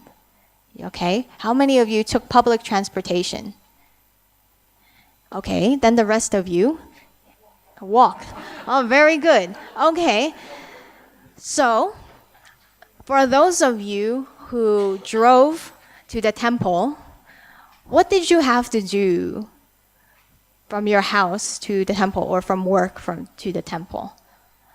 You have to observe the traffic light. When it's red, you have to stop. When it's green, you can't just sit there in your car. You have to go, right? Now, for those of you who take public transportation, when you get on the bus, you have to queue, right? You have to line up. And so, for those of you who walk, what happens? When there is a red light, or when the crossing, you can't cross. When there's cars going by, you can't cross. And you have to cross at the intersection. There's a funny story because in my office, there's a young man who's helping us with the translation of our dictionary. And he's from Europe, but he's been all over the world. And when he was in, I think, junior high, or grade 6 or grade 7, he was living in Singapore. But he was almost arrested by the police. What did he do? He just decided that he was going to cross the road. And there wasn't a pedestrian crossing there, so he just crossed the road. And then the police stopped him. And since he was only 11 or 12, the police was pretty frightening to him and said, "Do you know that you're not supposed to do that?" And they took him to the police office and gave him a strong lecture and warning before letting him off. So he always tells us this story that if I ever come to Singapore, I should always obey the traffic laws and cross only when there is a place for the pedestrian to cross. Otherwise, that would be very dangerous. So what we can see is that even walking, driving, taking the bus, taking the train, we have to observe all of these rules. Do you feel that these rules are very restrictive?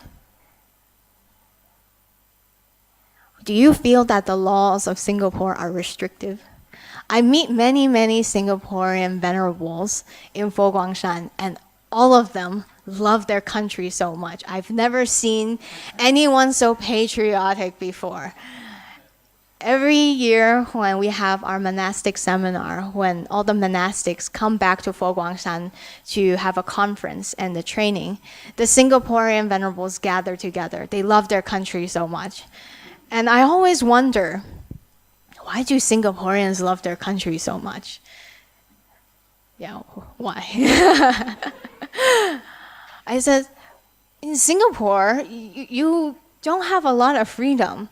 The first thing that I saw when I was coming in from Malaysia to Singapore, when I was crossing the border, I saw the big sign that says, drug trafficking, maximum penalty is death. Right? So that was how I was greeted coming into Singapore, saying that if you do this, you might die. Now, usually that is where I come from the US, people love drugs. So I can't imagine how Singaporeans must feel. But Singaporeans love it. They love having this law. Why? Because it keeps everyone healthy and safe. That they do not have to worry about their children taking drugs. They do not have to worry about people selling drugs. So everything is very safe in Singapore. To a non-Singaporean, we think, oh, Singapore is very strict. For someone who lives in Singapore, you think, this is our way of life. This is how we keep things in order. This is how we are happy, healthy, safe, and the city is very clean. So same thing for the precepts. For someone who has taken the precepts, they believe that it is something that keeps us safe, healthy, and happy. For other people, it's kind of hard to understand. But the Buddha had one thing in mind, is to protect us, because often we do things that are not very wise, and we do things that cause us suffering. And in the cycle of rebirth, we're always being born lifetime after lifetime. It is only when we attain enlightenment that we can stop the cycle of rebirth. Now, as a human being is very important, because what we do as a human being usually determines where we are reborn next. People who go to hell usually do something in their human lifetime. People who go to heaven also do something in their human lifetime. So all our actions in the human life determines our karma, determines where we go. And so the precepts are our basic guidelines that if we follow them, we will at least become a human being in the next lifetime. It's a basic level guarantee, insurance that we will somehow attain happiness. So when the Buddha entered nirvana, his disciples were very, very sad. And they cried. They asked the Buddha, "Oh Buddha, when you are gone from this world, who will we have as our teacher?" And the Buddha said, "The precepts will be your teacher." So when we observe the precepts, it is like we are with the Buddha.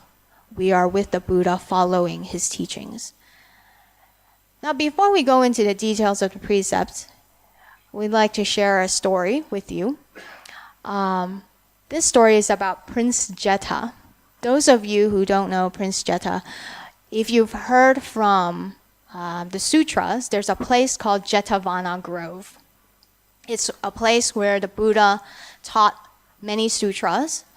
And this prince, Prince Jeta, used to own this piece of land, right? Before he eventually gave this piece of land to the Buddha to build a monastery.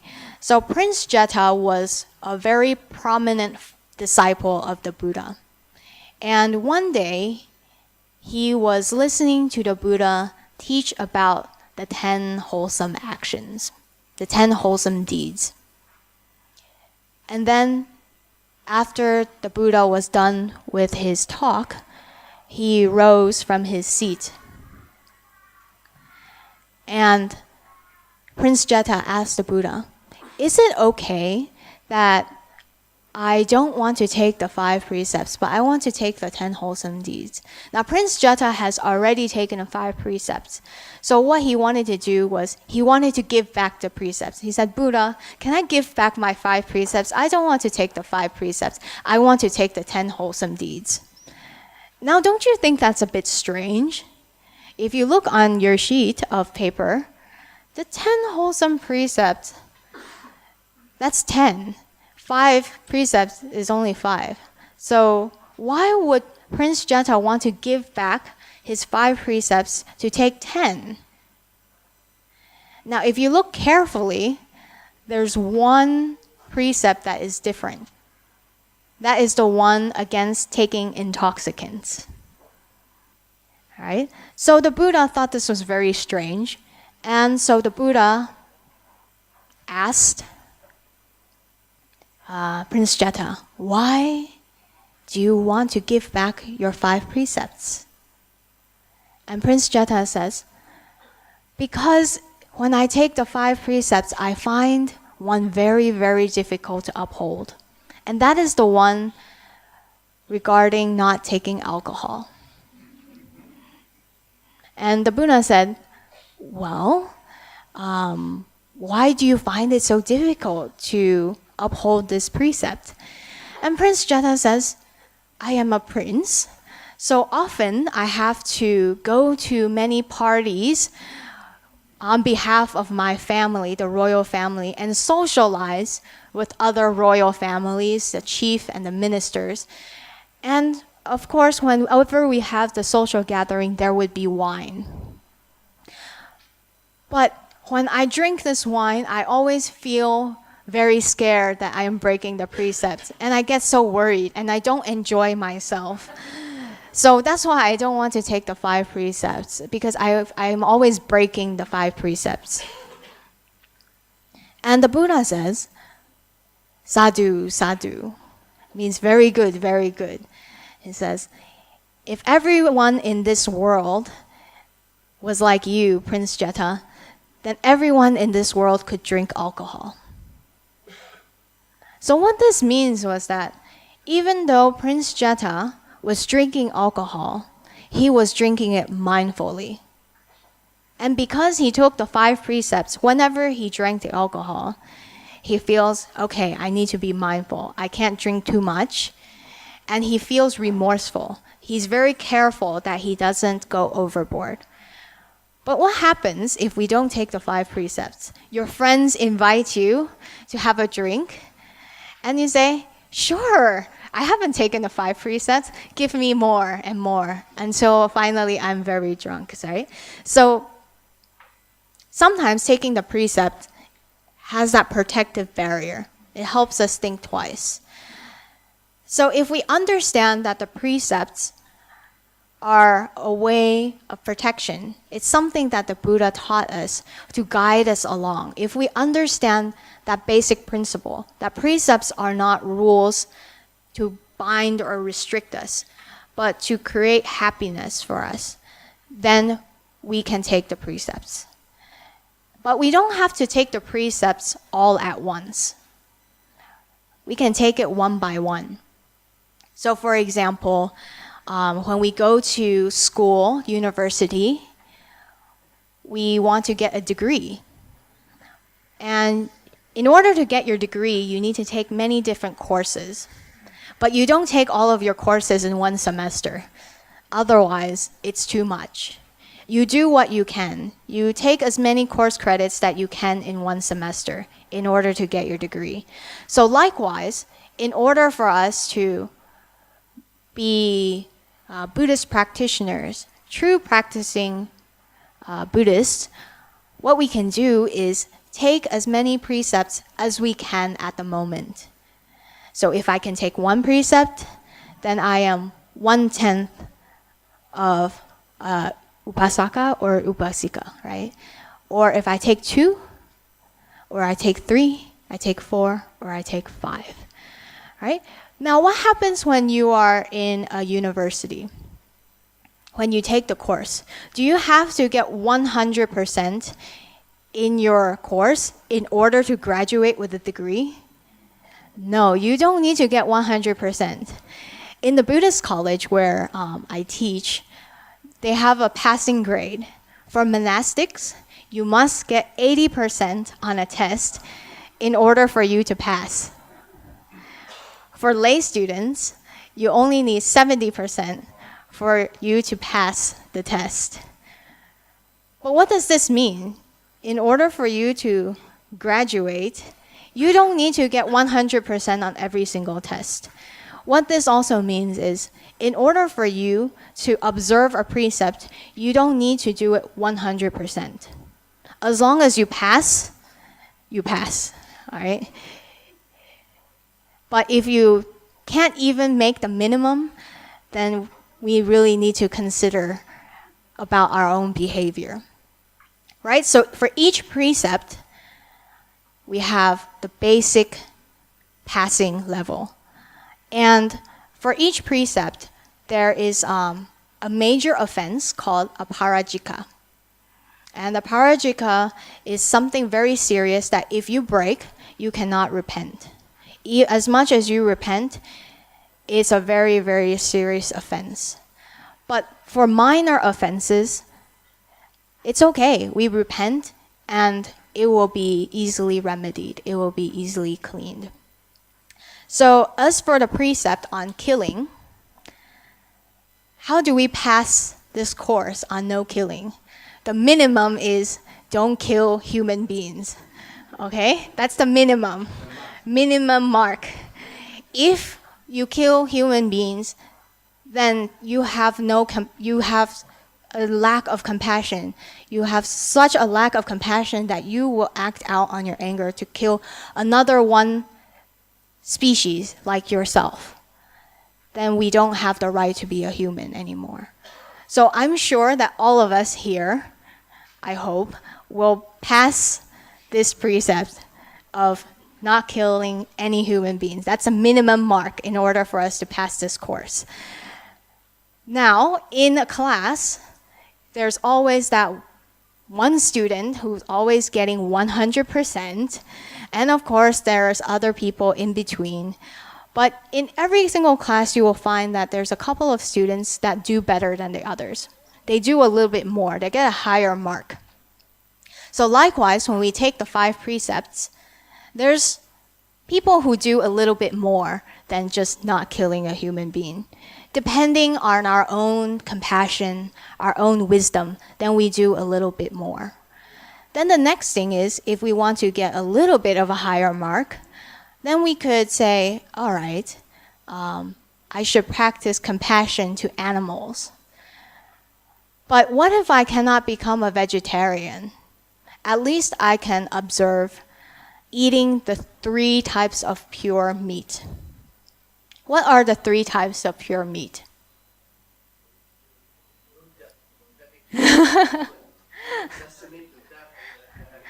The first one is you don't kill the animal yourself, right?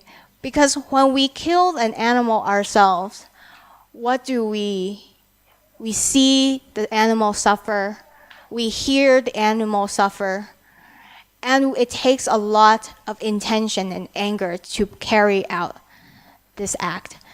So the precept says, in order to protect us, we don't want to create these negative intentions in us, so we don't kill the animal. The second one is, you don't eat an animal that was killed specifically for you. So for example, if you're celebrating your 60th birthday and your friend says, oh, come to this restaurant. I've picked this live pig to be slaughtered for you and this fish from the tank for you. You can tell them, no, it's okay. Why? Because if it was done specifically for you, you have to be responsible for their death. Right? So you can say, let's go to the temple water drop tea house to eat. And we can save the money and donate it to the temple to celebrate your 60th birthday. Right? So this is another option. And then the third type of meat is that if this animal died a natural death, we can eat it. Now, of course, later on, the Buddha, in the Shurangama Sutra, in the Nirvana Sutra, and the Lankavatara Sutra, he mentioned to his disciples that now that you are a little bit more advanced in your practice, you shouldn't eat meat. So in the beginning, Buddhist practitioners ate meat, the 3 types of pure meat. But if we were to go a little bit higher in our practice, we would abstain from all types of meat. And actually, the precept of not killing can even be applied to small animals and insects. There is a story of a Chan master who had a very, very young disciple, young novice.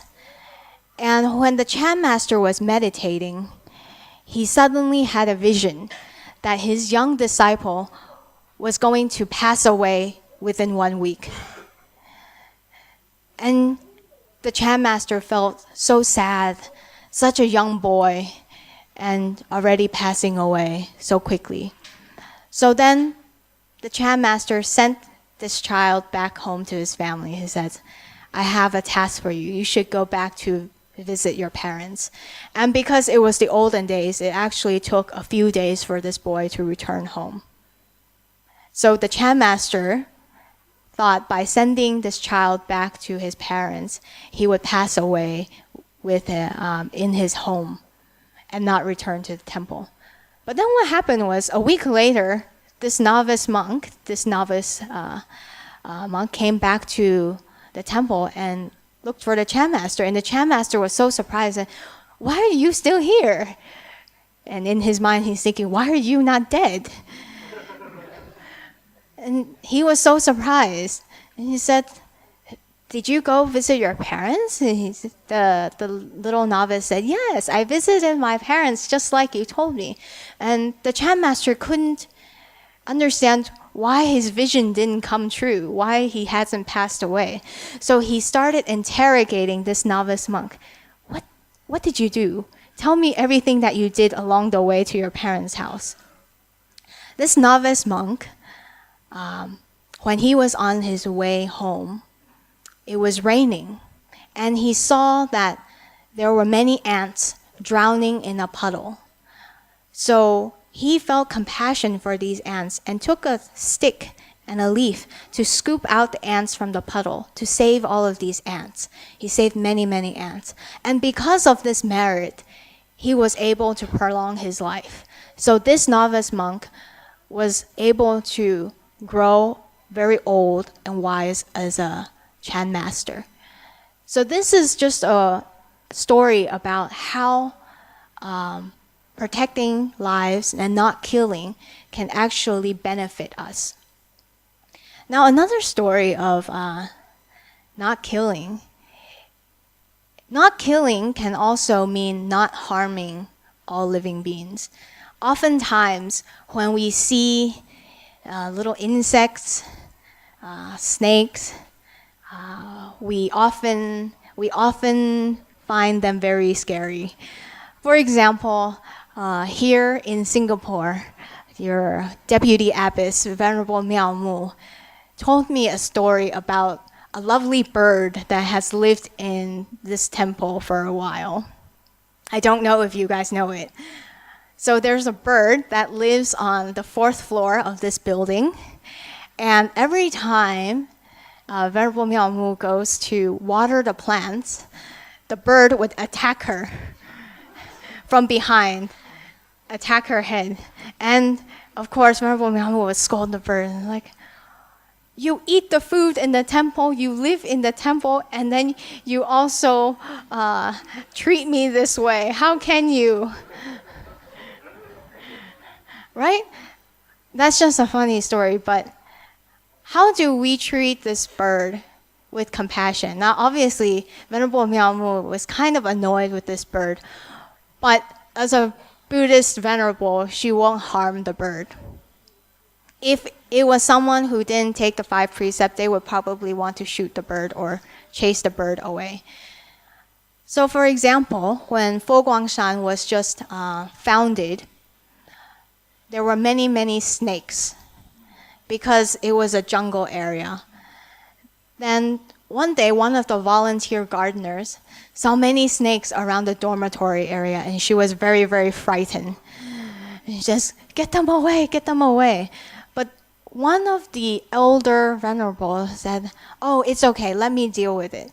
So this venerable went to the snakes and said, Bodhisattva snakes, let me tell you, I have a task, which is to clean out this area in 3 days. So please, I know that you will have lived here before us, but because we don't want to harm you and step on you, and we hope we don't scare you, please relocate, move to a different house in 3 days. So the first day, the venerable came, the snake was still there. The second day, the venerable came, the snake was still there. But the third day, the snake was gone. So this is also an interesting way that if we have wholesome intentions, that other living beings can actually resonate with us. They can connect with us. It's also like the story of how most Venerable Xingding lived with a snake in his closet for many months until the snake left on his own. For most of us, we open it and we see a snake, we would scream and say, get out, get out. But what did most Venerable Xingding say? He opened the closet to get his clothes and saw the snake. He said, oh, sorry to disturb you, you're sleeping. Closed the closet back up and then just went with his own way. Now, I'm not saying that if you discover a snake in your house that you should do that, right? You should probably call animal control to get it out. But what I'm saying is that sometimes animals can also feel our compassion, that there are other ways to deal with it than to kill them. One story that occurred very recently that I have firsthand experience with is in my office. We have a balcony, and we usually wash our bowls and cups in this balcony. But that spring, we had a bird who wanted to create a nest right above the sink where we put our bowls and cups. Now, this was very unsanitary because they would always leave lots of souvenirs on the sink for us. So one venerable told me, you should write a letter to these birds.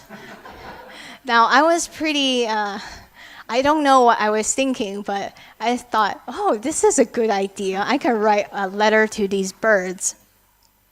So I took out a piece of paper and I said, dear birds, please do not build a nest here.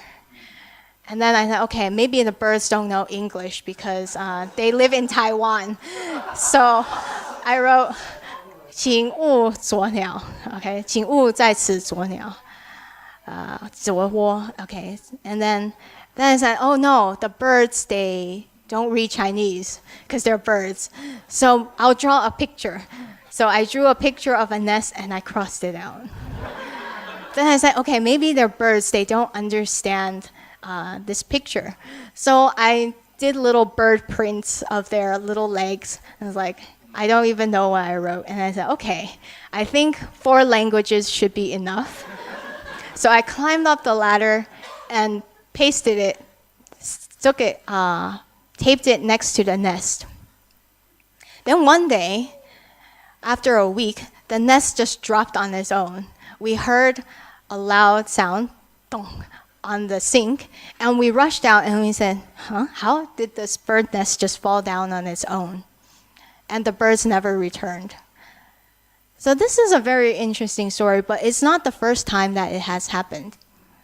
For example, there have been stories of a farmer who planted lots of fruit, but the insects kept biting, one here, one there, one bite for each fruit. So he couldn't sell any of his fruits, so he was very angry. But at the same time, he realized that if he used pesticide, it would be not very healthy for humans to eat. So every day he walked through his fruit garden and he told the insects and says, insects, please eat this half of the garden. These fruits are for you. Now this half of the garden, please leave it untouched. These are for humans. Now this side is a buffet for you, all you can eat. So please go to this side. Now this might seem very, very silly to you, but after 6 months, they started seeing that there were more and more bites on this side and fewer bites on this side. And eventually, after 3 years, all of the fruits on this side were untouched, while the insects all went on that side. And so the news reporters went to ask this farmer and interviewed him. And what was very touching was that he said, oh, the insects are very, very friendly to me. They listen to me. So I'm very, very grateful for these insects. So what this shows is that actually sometimes there could be other methods of dealing with a situation. Now, I'm not sure that if you went to put a note to your birds or to your insects that it might work. I don't know. It depends on your practice. But what we can do is take preventive measures. For example, if we eat some biscuits, some candy, and we just leave it there, and the ants come, whose fault is that? That's our fault. Why? I put it there to attract them. All right? What happens if I don't close my pantry very well, and then the animals go in? That would be our fault. For example, I heard from Venerable Miao Mu that we have a place where we have lodging around this area, and the neighbors had monkeys break into their home because they didn't close their windows very well. So the big monkey went in, then the 2 little monkeys went in to raid the home. Now, whose fault is that? Is that the monkey's fault? The monkey is hungry. He wants food. He doesn't know any better. But if we don't lock our windows properly and we just leave our doors open, then we are inviting trouble. So one way that we can observe this precept of not killing is to take preventive measures. Keep our homes clean. Don't leave trash around so that we can cut down the chances of us having to harm these living beings.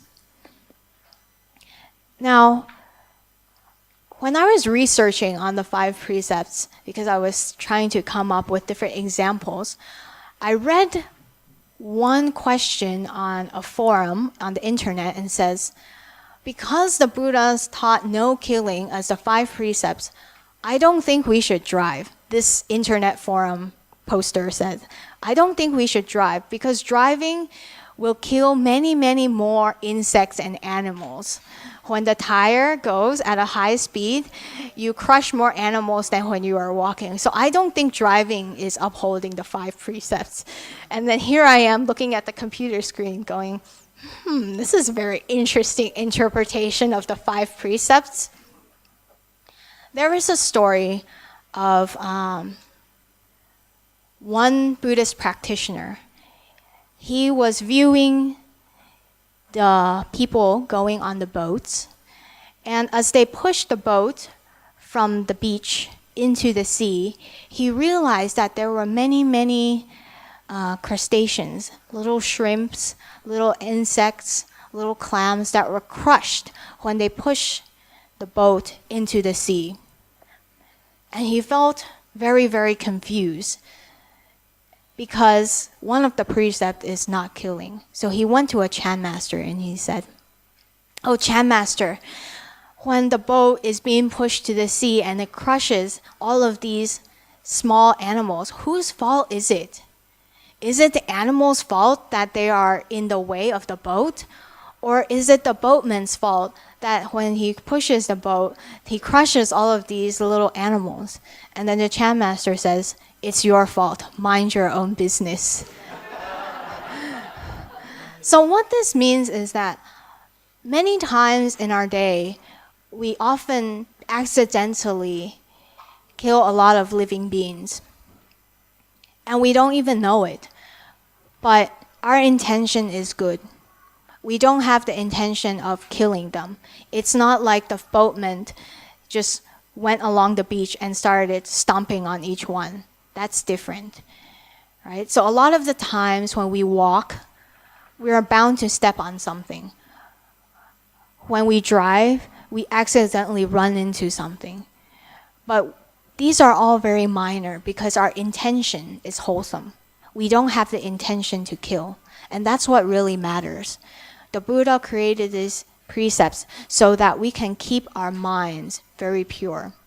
And so through repentance, we can actually cleanse the karma. And we can also transfer merits from chanting the Buddha's name to these small living beings. Now remember, the bottom line to pass for this course is do not kill living beings. Now, if you want to be the superstar of this course, you can do even better by not killing animals and insects. And if you even want to get bonus credits, what you can do is respect the lifespan of all objects. For example, pencils. Many people, if you still use the wooden pencils, you write a little bit and then there's still this much and then you discard it. That's a form of killing, if you could say it is a type of wastefulness. You're wasting the resources. So sometimes if we use a marker, in order for us to prolong the life, we might flip it over so the ink goes down a little bit more. And that way we extend the life of these products. So not killing can have a great range of interpretation. From the most basic, don't kill human beings, to every little bit such as not wasting time, not wasting other people's life, not wasting our resources.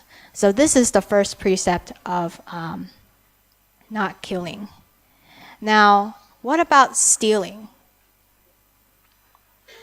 I'm sure that stealing is also considered a crime in Singapore. In the Buddha's time, what is meant by stealing?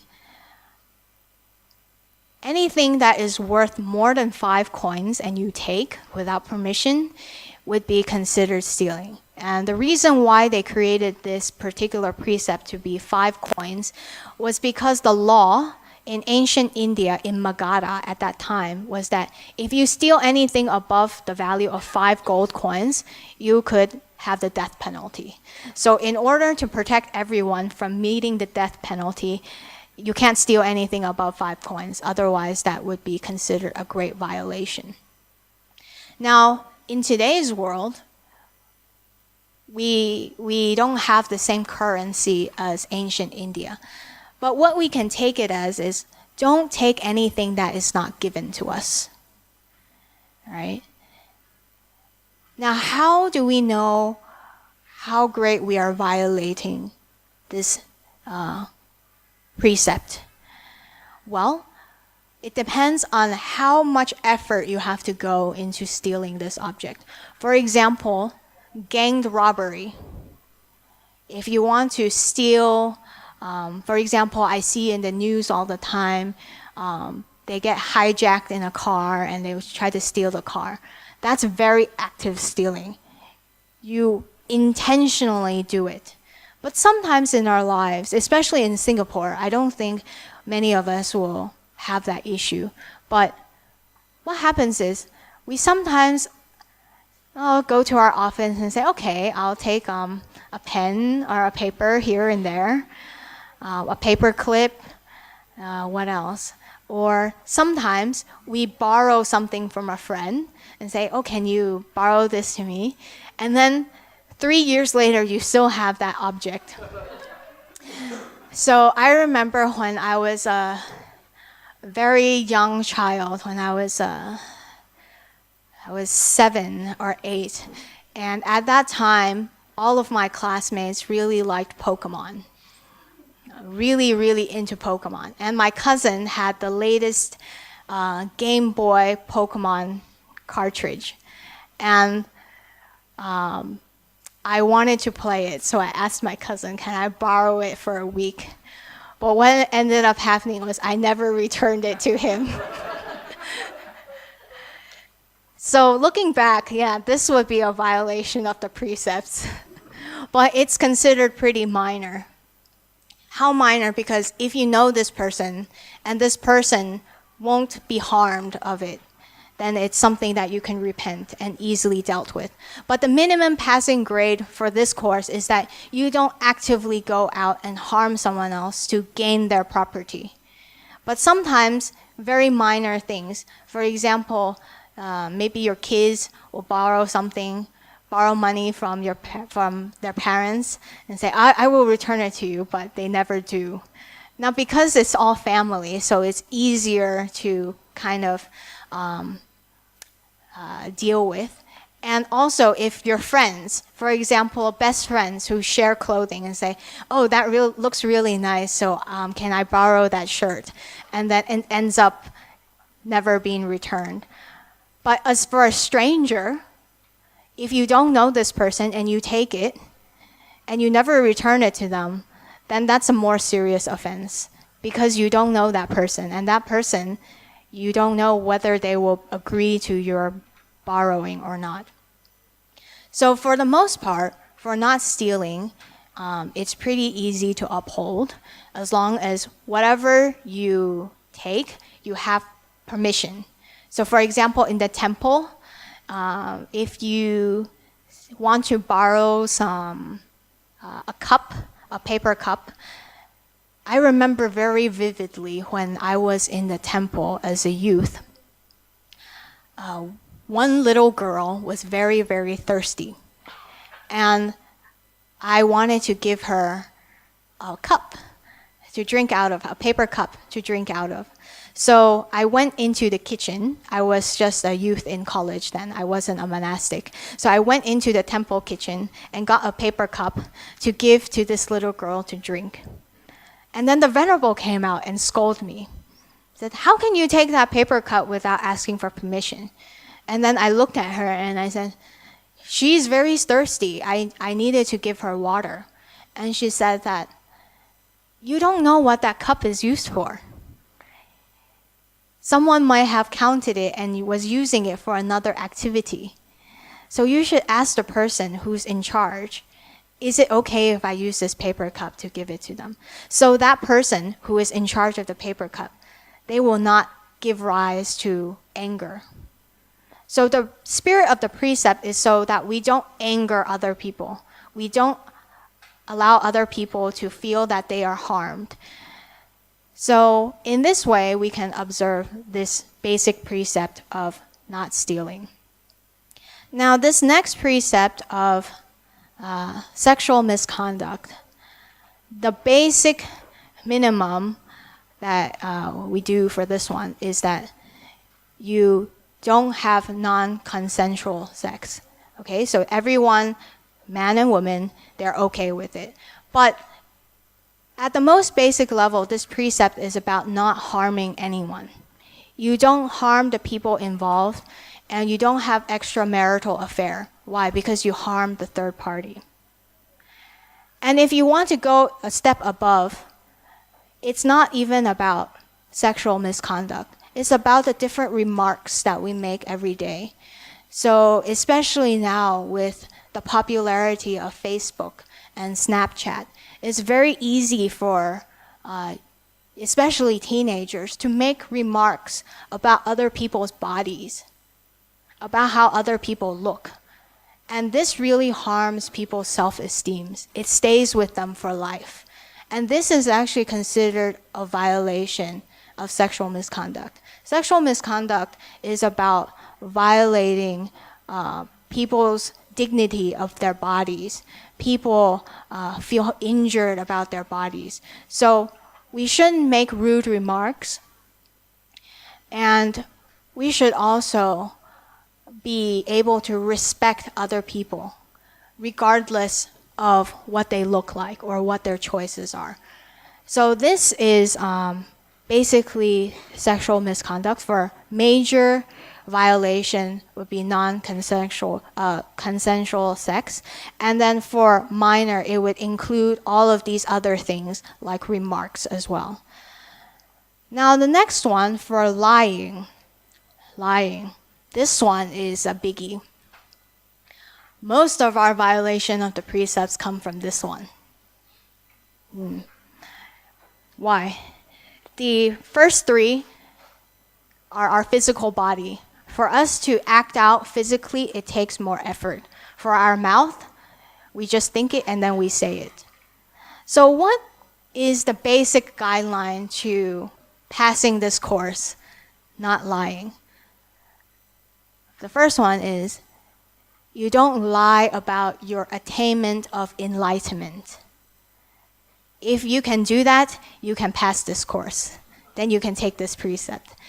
Why can't we lie about our own attainments, about enlightenment?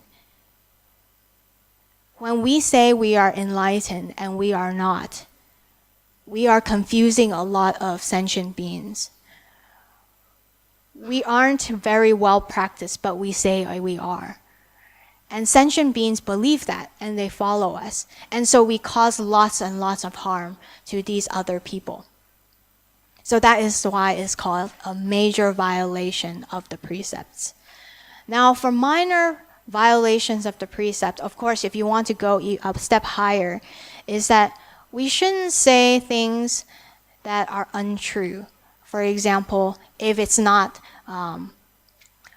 we see commercials all the time. It says, oh, this product will make you look younger and more beautiful, but you use it for a year and it doesn't make you more beautiful and look younger. It's a lie. The product doesn't have this, this particular ability to do so.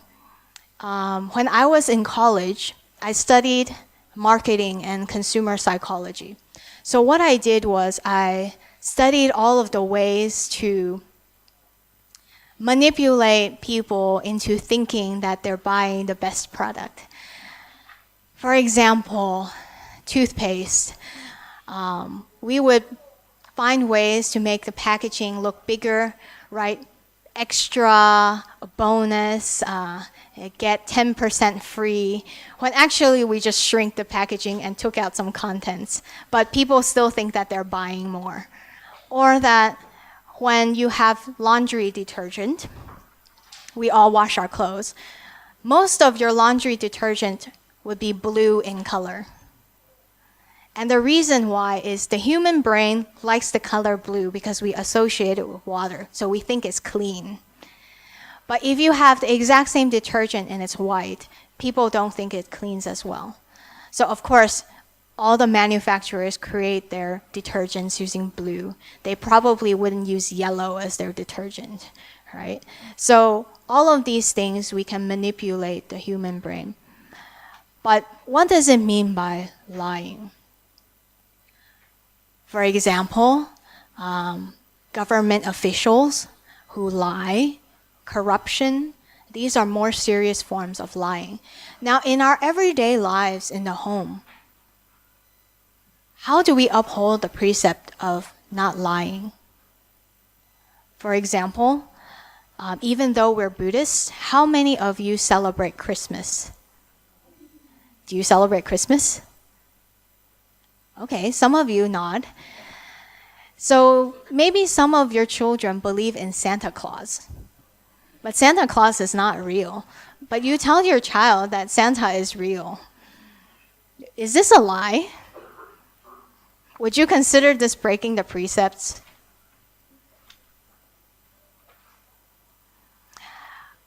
The spirit of the precept is compassion and also non-harm. So what is your intention in lying to your child? You hope to give them happiness on a very special day, right?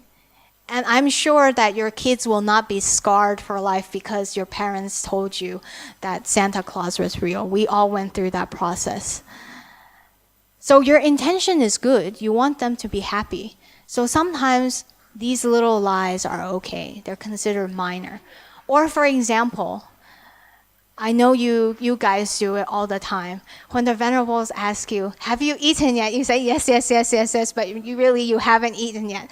Or you say, do you want to eat? And then you say, oh no, I have to rush home. But actually you just don't want the temple to put in that extra effort to feed you. Would you consider that a lie? Or breaking the precept? That is something very, very minor. Very, very minor. Because our intention is wholesome. Right? So in order for us to pass this basic course of upholding the precept of not lying, first, we don't lie about our spiritual attainments. Now, if we want to do a little bit higher, of course, it will relate to more materialistic things. And then if we want to do a little bit higher, of course, we want to speak good and honest words. Now, if you take a look at your handout, you'll see in the 10 wholesome deeds that this precept on lying actually also goes into more details. Backbiting, evil words, idle chatter. What does it mean by backbiting? Another way of phrasing this is double tongue. So you say one thing to another person, oh, you're so smart, so great. And then you turn to person B and you say, the person is so stupid. I don't like him at all, right? So it's very two-faced. Why is this against the precept? Because you're creating disharmony. You're creating lack of trust. So this is also considered a violation of the precepts. Now, evil words. Evil words.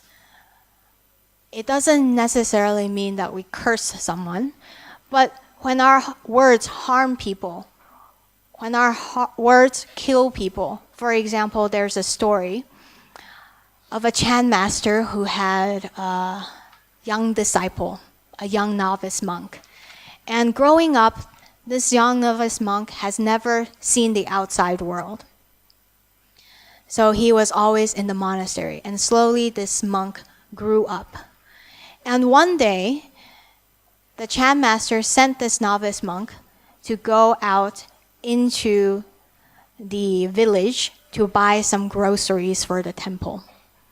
And on the way, the novice monk saw many things, many interesting sights that he has never seen before. And he was very, very curious. So he never returned to the monastery. Well, actually, he did return, but 20 years later, when he was even older. And this Chan master was very, very old. And this young man, he was no longer a monk. He has returned to the secular life, but he thought about his time in the monastery and finally repented and said, I would like to come back as a monastic. I've seen all of this in the world and it doesn't satisfy me.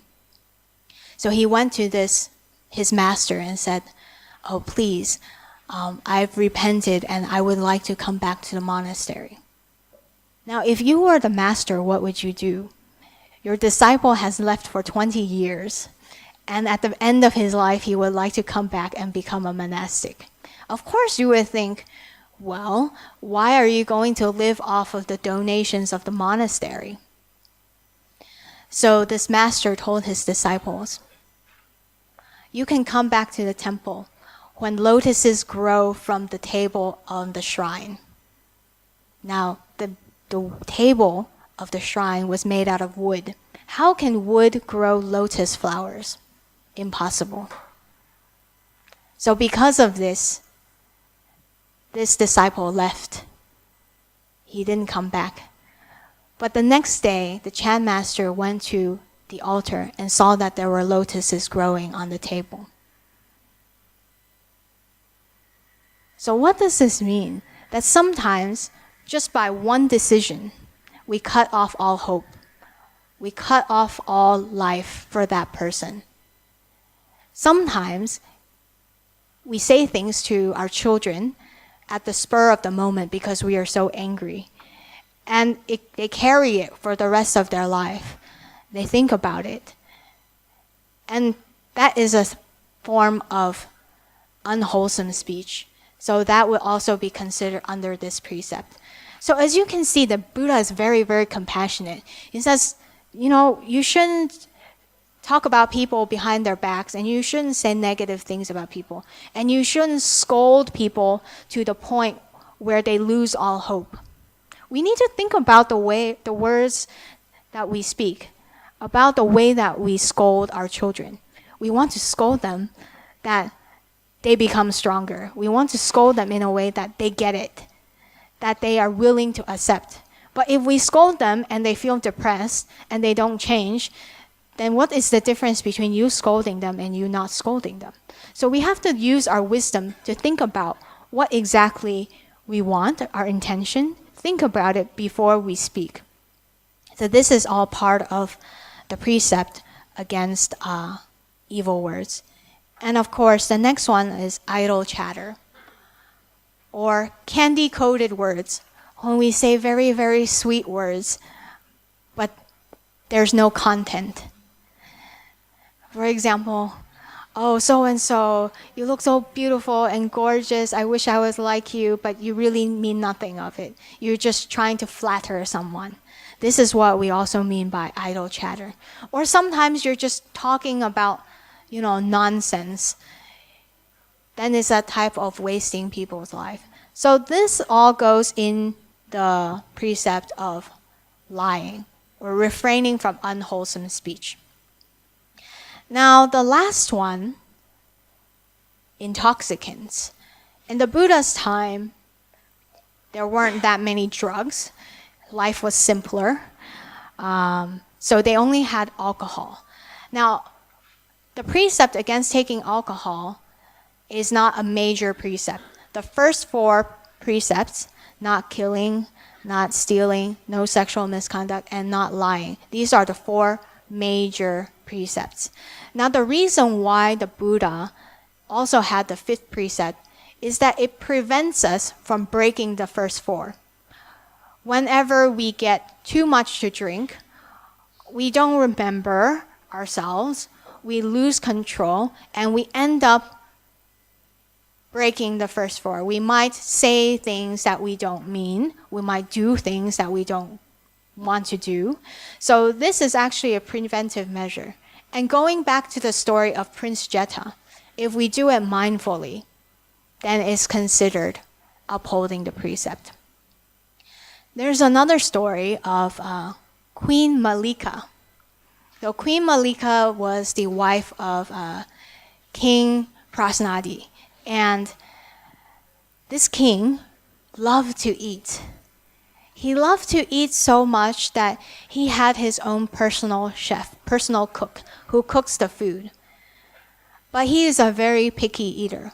So one day, the king and the queen were sitting down for the meal. The chef took the food and offered it to them. The king took one bite and said, "This food is terrible. It's so terrible, you should send it away. And it's a crime to have such terrible food, so we should execute the chef." So he ordered the chef to be taken away, to be locked up, to be executed the next day. Now, Queen Malika has taken the 5 precepts. She was very, very worried what her husband would do. So she prepared a meal. She was a vegetarian, but she prepared a meal with meat. And she prepared a meal with lots of wine. She doesn't drink, but she prepared it. And then she sat down during dinner time with the king and said, "Oh, great king, I have cooked a very delicious meal for you. Let us eat." And the king looked at her funny and said, "I thought you took the 5 precepts. Why is there meat and wine on the table?" And Queen Malika said, "Oh, don't worry about that. Let us just enjoy the moment and eat." Right? So both of them ate. And the king said, "Oh, this food is just terrible. It's even worse than my chef. Call my chef back. Where is he? Get him to cook." And then Queen Malika said, "But king, you ordered him to be sentenced to death. Don't you remember?"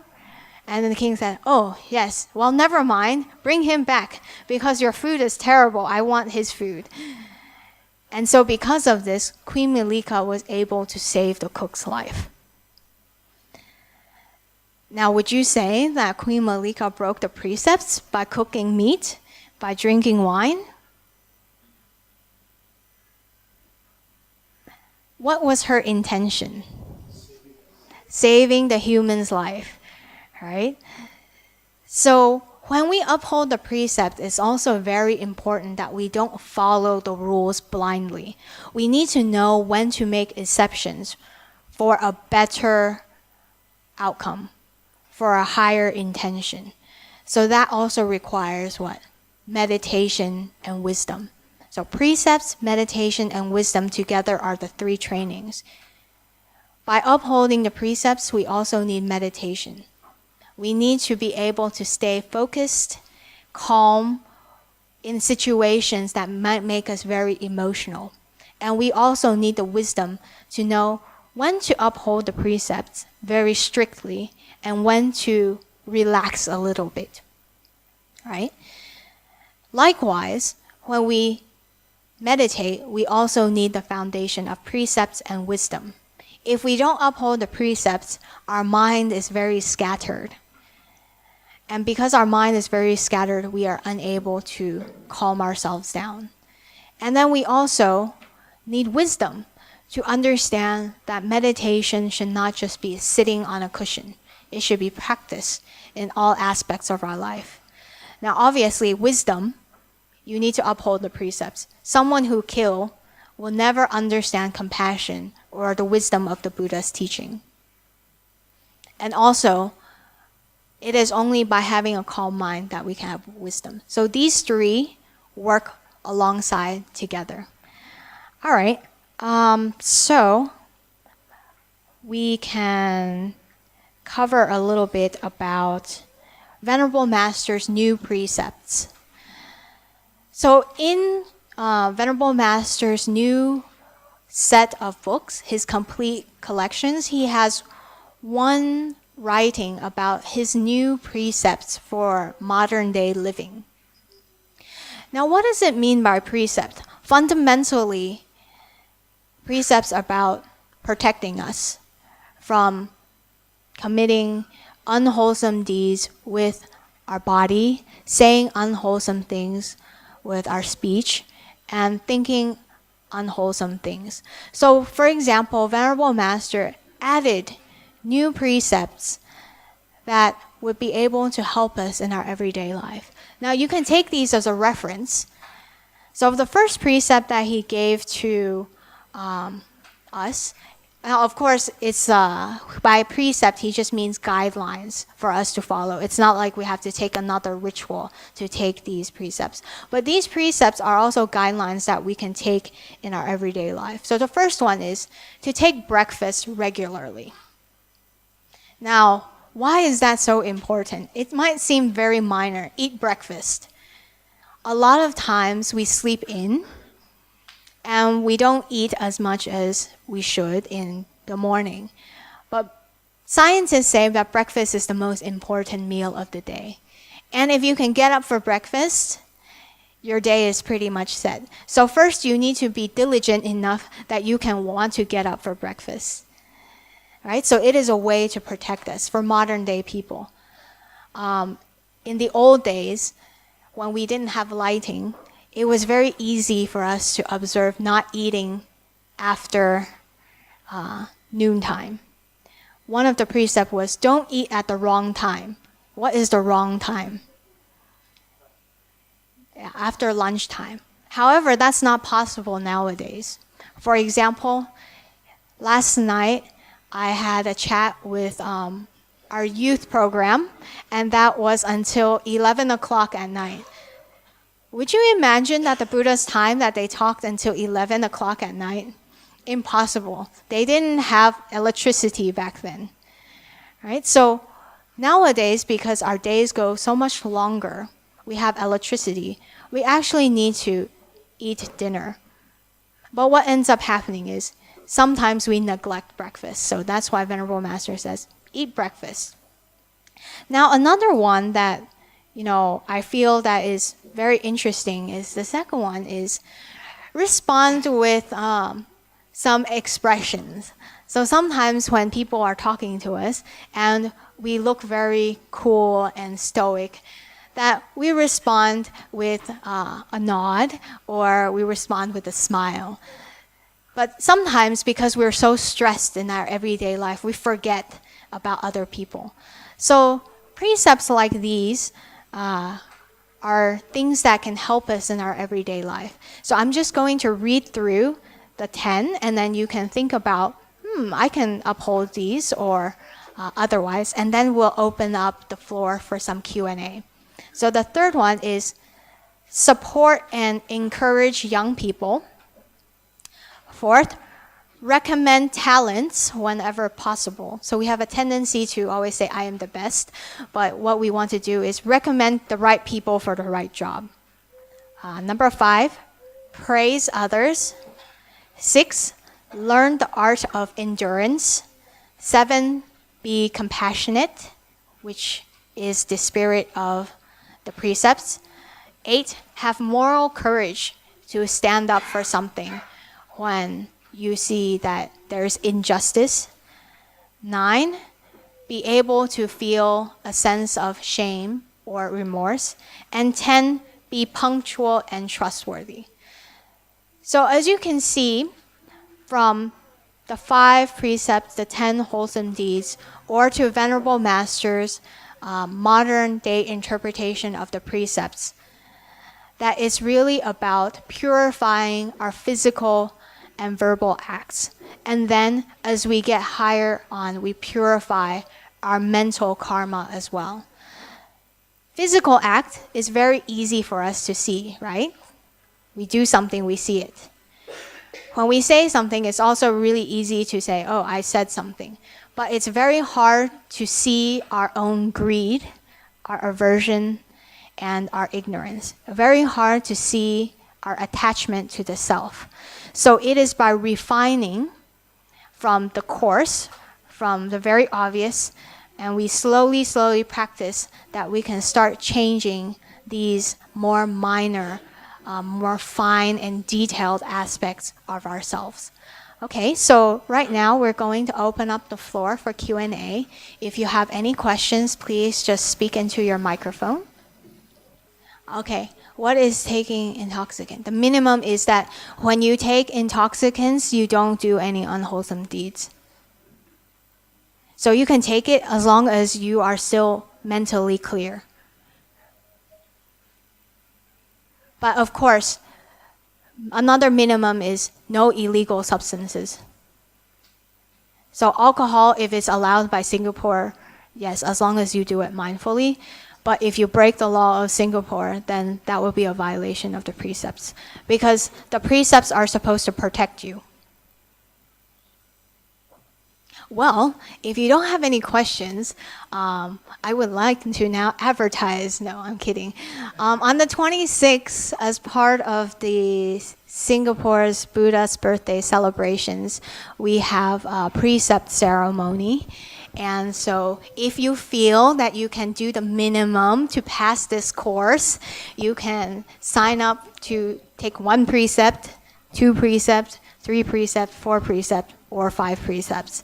And by doing this, we commit ourselves to protecting ourselves, and by making a vow that we will also protect other people to guarantee us happiness. So remember, when we talk about not taking intoxicants, and the example of Prince Jetta, he drinks with his friends, but he's very mindful when he's drinking. So if I am mindful of the drinking, because I have to, for business, sometimes for business, I need to drink a little bit, but I'm very mindful. But when other people want to serve themselves, they can serve themselves, right? So we don't encourage the people to drink, but we won't also say, you shouldn't drink, I'm a Buddhist, you shouldn't drink, because then people won't want to socialize with you, and you need to get business done, right? So I think for this issue is you don't, actively give people drugs. But another thing is, I think you can compare it to drug dealers. Drug dealers for intoxicants, they buy the drugs and they sell it to other people. I think that is more about this precept, that you are actively harming others as well, and hence you have this karmic consequence. When we say by strong words, what is our intention about these strong words? And when we say these strong words, will that person benefit from this word, or will they feel injured from our word?